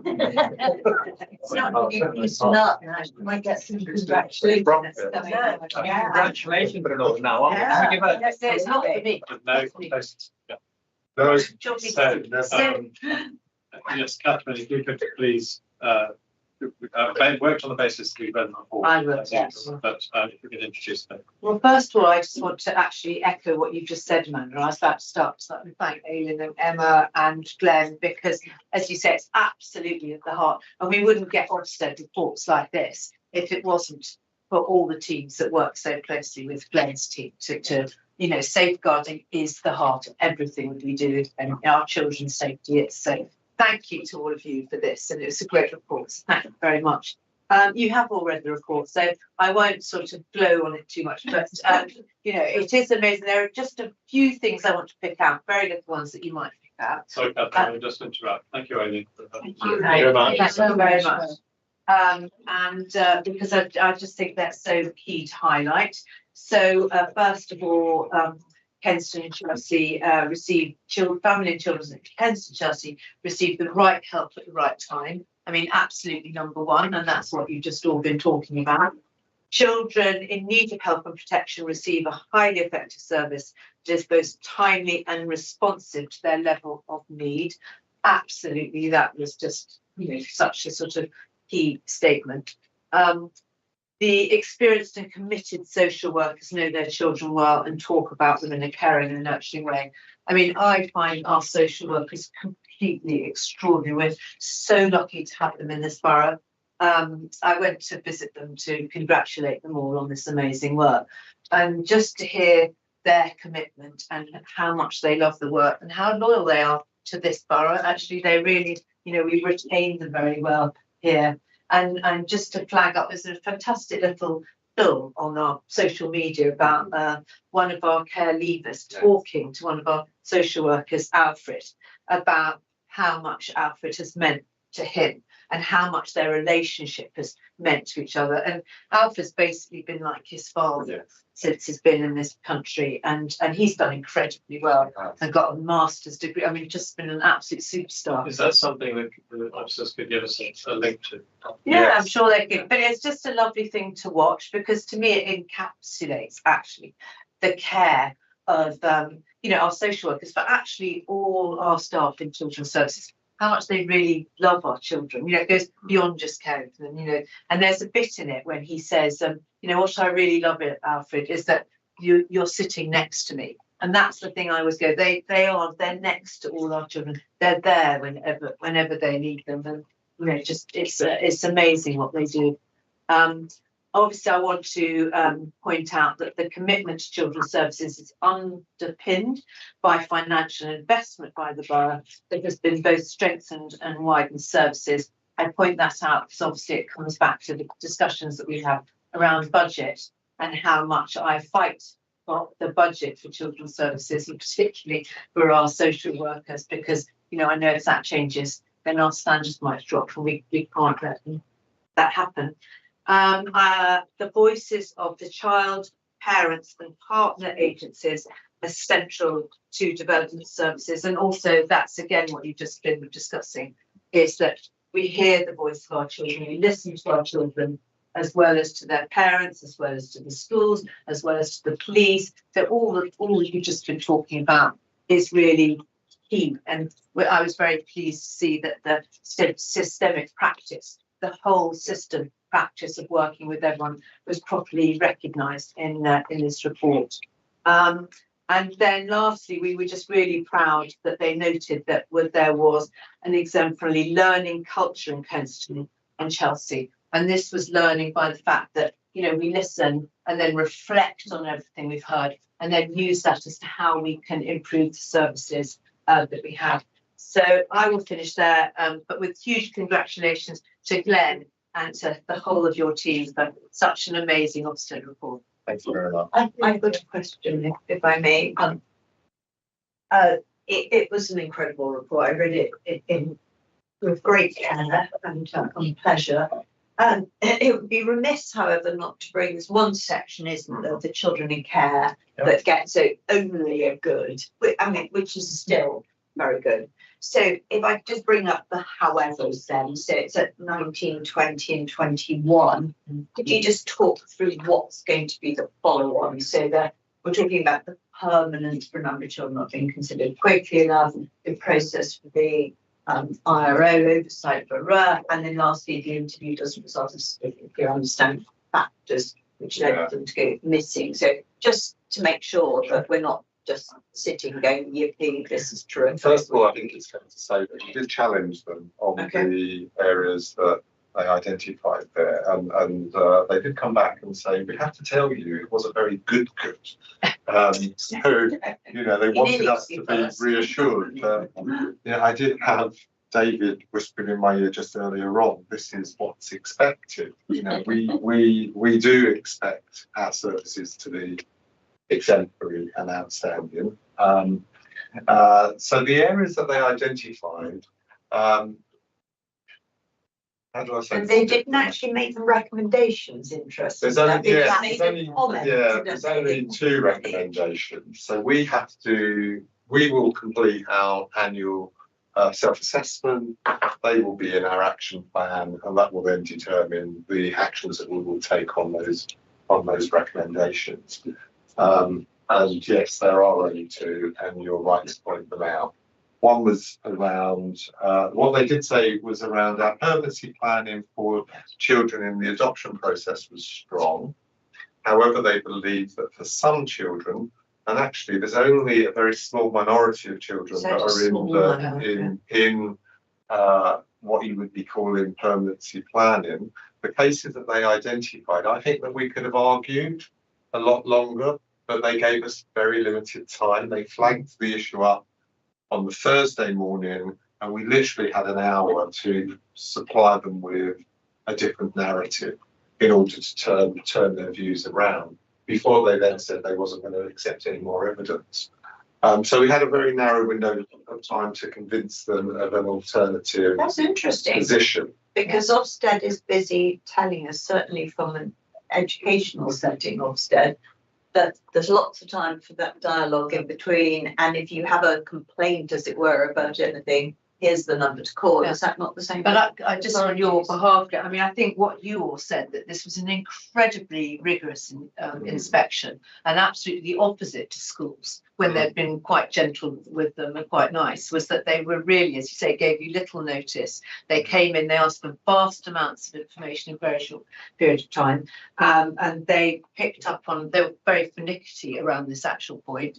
And, of course, it was the first question I asked, oh my goodness, what happened here? What, was there a risk? And actually it just seemed unfortunate, let's put it that way, that there was tiny thing they picked up on out of all the others. I think it's fair to say on the Thursday morning when they highlighted these concerns, the two that you've got before you was amongst about 10 that they are highlighted. So we were able to close down several others, but there was just two remaining that we just didn't have the time to provide them with a different narrative to move their positioning on. There were some practicalities that was complicating factors. So we had a keeping in touch meeting every morning, which is when they would highlight any concerns that they had. The Thursday morning, because we're by borough, we had 2 inspection teams. We had Westminster's that went first. We were then the second one. They wanted a break. So by the time they got to speak to us, it was 10:30. By the time they finished speaking to us, it was 11:30. And 1 o'clock, they then said the inspection was over. So we had very limited time to. That sounds like an excuse, but that was the reality of what we was working with on that. Notwithstanding that, you still closed down the majority of the issues. We did close down the majority of the. Can I turn this on its head perhaps and say that in your professional view, in your learning culture mode, out of the inspection that you had, what lessons have you learned and you think that you could put forward to next year or future to improve, or as you're continually improving your practice? What do you think the things that you would have to go for? I think that what we experienced this time, and Catherine alluded to it, was that it was a new inspection team. We didn't have anybody that was part of the previous inspection. Not how we. No, but I think this was really important. Yeah, right, okay. Because we spent an awful lot of time having to educate the inspectors about the arrangements that we had across Borough and in some cases Tri-Borough, to which they just really struggled with. Whereas previous inspectors that have known us for years had some reference points and some understanding of that. So I think we've got to do an awful lot more about front loading that information. So that from the child's perspective. So that they can understand our context and the way in which we're working across a different landscapes. I mean, there was some magical moments, I guess, which was when you had the regulatory inspectors from Westminster talking to us about fostering and permanence. But they were talking to Westminster, but wasn't saying the things that they were saying about Westminster, they wasn't saying to us. But it's a tri-borough service. It would cross across all 3. So I think they needed to do some reflection. We're certainly going to feed that back to them that they hadn't done their homework as strongly as we might have wanted them to do. I think that we can't just be defensive. We have to learn from what they have found, and we will develop action plans around those areas. What I think that I would say, in addition to what Catherine said, it was really pleasing to see, and you will note this in the report, that the recommendations that they made last time, they could see that we've actively worked on that and they're no longer an area of concern. So that will happen again in relation to these areas. We will work on them. We will make sure that we've dotted our I's and crossed our T's in relation to those areas. Should we be subject to, well, they will always scrutinise the areas that they've recommended. Okay, but that's in terms of improving the relationship with Ofsted and making them stand on all fronts in that respect. But in terms of your team's professional practice, what have you learned anything from the inspection which will guide you into policy development? I think that what we learned, as I said, that was very different to previous inspections. So I've been involved in the previous, all 3 inspections, I should say, since 2016. what we learned this time was such an emphasis on our social work teams in a way that was interesting. Because there's always been that emphasis, but this was, I don't think there was a social worker that didn't get interviewed, for example. The coordination of the timetabling was an area that I think that we identified could have been stronger. And there was some anomalies in so for example, the night before we would be timetabling the following day. They would ask to see particular people. They were dictating who they would see. It wasn't us building them. But then we would be saying to the social workers, you're going in to speak about this case because this is what we've been told, only for the inspector to take them on a totally different line of inquiry that wasn't at all what we prepared them for. So I do think there's something for us around how we prepare the workforce for that variable level of questioning. Some social workers, I mean, despite the glowing report, some social workers came out of those meetings in tears and were really upset by the, I can say, the ferocity of the line of challenge. Is that going to be part of your feedback then? If you were given to understand a given social worker is going to be questioned about X and actually it turned out to be about Y, that's very undermining. We did feedback back during the KIT meetings, but I think that it's incumbent on us to do that in the feedback as well. Yeah. So I think there's always areas of learning. Catherine Pascal, you know, we have to. We treat inspections extremely seriously. It holds a window to our services in a way that we need to obviously want to show our best foot forward, but equally be open to any areas that we may be left wanting. But I have to say, it's a very good in terms of the inspection. I mean, I don't know whether this was the case, but my experience is sometimes when you've got a team who maybe don't understand the context of the setting, whether it's London or you're buying tribal arrangements, but you've then also got sometimes them coming in with a particular thought, particular view of a particular thing that they want to focus on. And there are times where really I think you have to decide whether you're going to keep on pushing and challenging back, or whether you've got to just accept that, not necessarily agree with, accept it, because you don't want the ramifications of anything else, that knock on. I think this is fair to say. On day one, we had before the week before the field work, there was a number of interviews. Catherine, you were interviewed, as well as the Triborough Fostering and Permanence Chair. Now, that person had just been inspected previously, only 6 months ago, for Hammersmith and Fulham. She came away saying, "What have I missed something?" Because the way in which they're asking me questions feels like there's something, you know, astray that's going on that I don't know anything about. So we challenged that on, you know, with our lead inspector to say, how can we have this differential approach?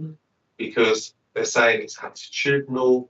It seems as though it's coming in with a deficit model, but you're saying you're strengths based, you know. So we were challenging, but I think you're right, Jane. You have to think about your challenge in a way that isn't going to hold you hostage. But this sounds like old style Ofsted, not the supposed new style. It did feel like. Can I ask? Do we have questions, Sonia? Richard, pretty. Just very quickly, Glenn, what do you think you do best to get this? I mean, what's your key driver for this, constant success? I think it's several strands, actually. I think that we do invest in our workforce. We have a locality model, so that means just by its nature, it means that our social workers know our children and families extremely well. We have a very robust early help service. So, you know, you can see in the report that is highly commended. We've got really effective partnerships. You can't let any one of those plates not spin. You know, you have to attend to all of those. Our workforce, we know the workforce has been a major challenge, particularly in London post-pandemic. Holding on to good social workers has been a challenge because they can't afford to live in London. They're moving out. So we need to make sure that KNC is a place that people want to come and work. What we hear from our workforce is they come because they feel it's a safe place in which to operate, and that there are strong resources that they can, they can bring about change for their families, and that's what we know that we have to maintain. Thank you. The jeopardy to that is that we create an unsafe service, and I think that you heard from Catherine advocating on behalf of social care is so important. Thank you. And most of us are on your side, Glenn. Most of us here are on your side. I hope so. Yeah, of course. Thank you very much indeed. And I think that as a committee, we have those for us. But simply, it's a wonderful result, and we look forward to the challenge of maintaining the stone. To be fair, it has been maintained for really quite a little. I should say, just one thing I had in my notes to just say, but I do think it's important for you to realise, we are only one of two local authorities nationally to have an overall outstanding judgment 3 times. Who's the other one? Westminster. You run them both. Yeah, of course. I think you're going to have to wear 2 crowns. 2 halos in your head. Well done. Thank you very much. You can possibly pass on, and I hope this is from all of us. Pass on congratulations not just to you two who are sitting in front of us, but to the whole team. Yes, of course. And Catherine's been really instrumental as I think just alluded to. She's already been going out and spreading the flash. It's also important, isn't it, work, Catherine, that you do on behalf of this area in kind of getting the funds, because as we know in council, there's a division, and we heard from local residents community, obviously, their desire for certain funds for a particular project close to their hearts, and this is always a balance. It's just safeguarding and children's services, family services. Right. In the interest of time, I'm sorry to get immediate greetings. The interest members of the committee. Can I say a big thank you and pass on to the next paper, A6, A7, which was performance information. Is there anything significant on the page? Thank you very much. We have no questions. No questions. Questions. We have no questions. Okay.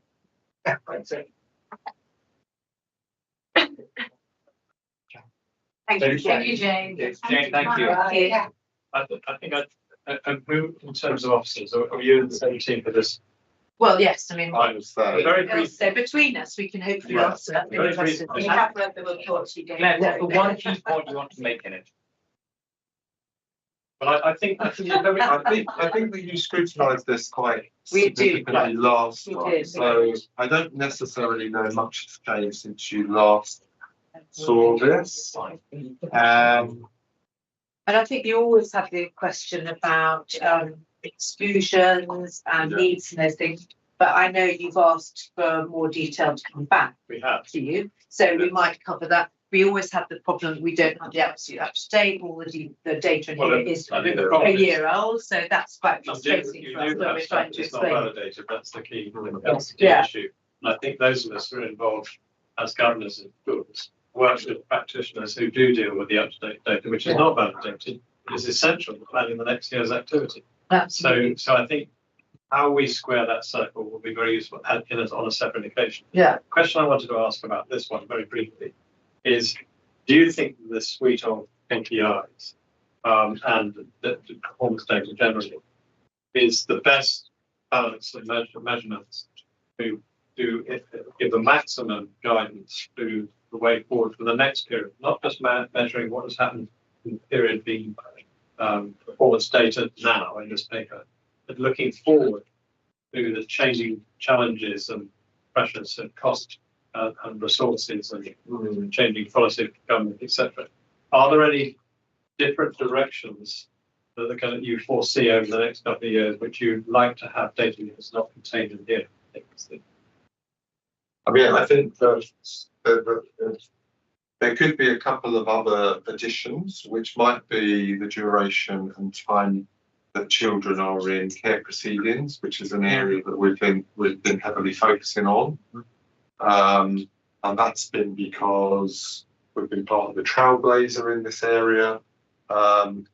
And there's been various narratives about what's causing that delay. And I think our work has been able to highlight more specifically where the delays lie and why children are remaining in proceedings. The reason I say that is because that has implications for our looked after children numbers, because they're remaining in care for longer than they need to.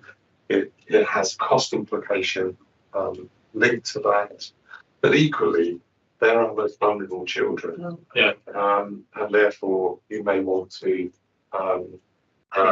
you might want to separately examine that, because it's quite interesting, Yeah, okay. especially about the pilot that we're doing with the justice system to try and see. And I think Maybe this is the subject for a report at a future meeting. yes, and it also links to, I think, Councillor Pastel, your request to also identify those children that might be in the adoption process, because obviously we have to be in proceedings, and adoption could be one of the outcomes for these children. So I think we could link those two together. I think allied to that, the other question I wanted to ask in relation to this one was whether there's any, whether we're collecting the right data to understand how we could make sure that we make early interventions, and I know they're in the strategies early years and so on, as to whether we got the data to show how that reduces the problems that are caused later on in a child's development. And the particular lens that I'm thinking of, this came up in OSC, is one of my colleagues in OSC has said that they want to look at outsourced investment in things that are statutory and non-statutory. But I'm well aware of the fact that there are non-statutory interventions in early years which will support the reduction of demand of statutory services in later years. If we could start getting should I just quickly say that? Because actually you brought me a report last week, which was really interesting. And it was just about the North Kensington Inclusion Pilot, which is a non-statutory service that we're funding, but actually has spectacular results of early intervention, because I forgot, it was something like 50 children, and then it showed the progress of all of them, of what had happened. And out of those 50 children, in fact, only 2 of them had ended up being permanently excluded. And as a result of the early intervention of this team in schools, of sort of management. They're not vulnerable to other problems. Yes, like so that's just one tiny bit of an early intervention. Part of the reason I'm want to look at this is because if we get into a pressured situation as a council where we really have to look at doing statutory only, it's not, we're not there now, but if we do, there are some non-statutory actions like that one, which will be damaged, reducing those will damage the statutory situation. I know that Jane, who's left, I know that she posed some questions or some advisory questions, which was questioning around the social care reforms.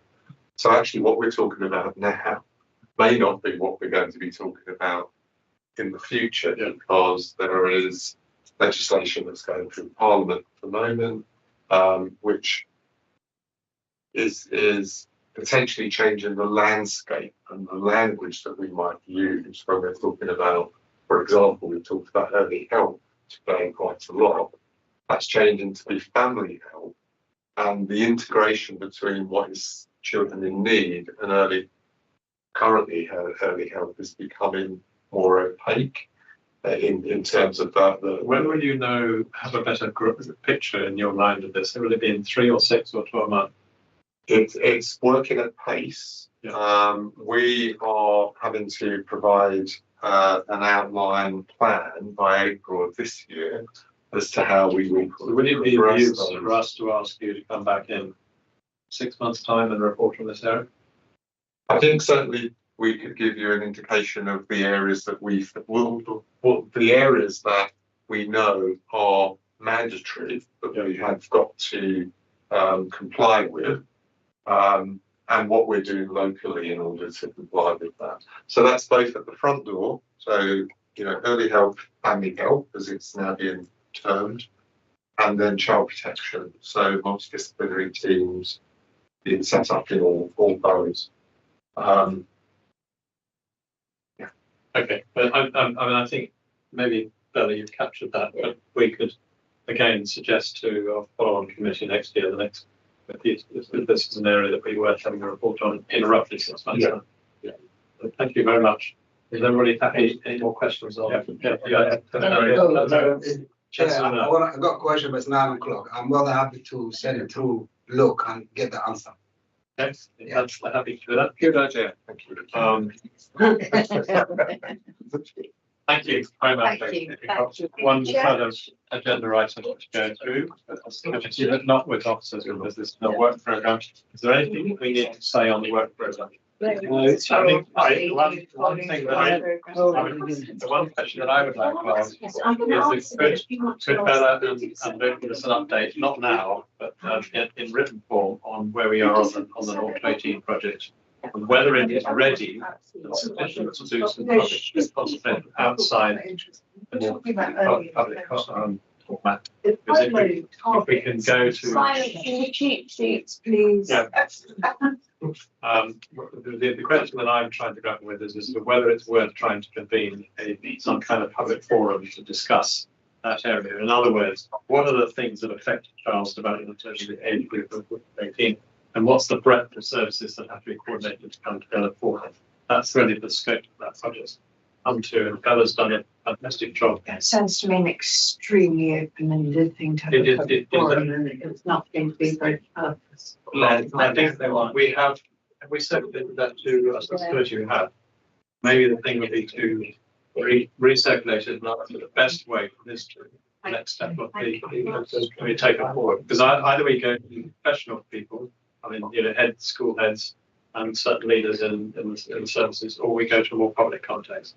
And you may well be right, Amanda, that it's not the time to go to public yet. I would start off with stories, certainly. So maybe you can ally the suggestion of one of your ways of taking that further. Mr. Chair, just request to have a briefing, if necessary, a closed briefing to give us more details around what's come up with previous committees of children with very high needs who cost the council enormous amounts of money, so £500 million plus. Because I think we need to look into that in more detail. Right? Agreed. Thank you, everybody. Thank you. Good night. Thank you so much. Thank you.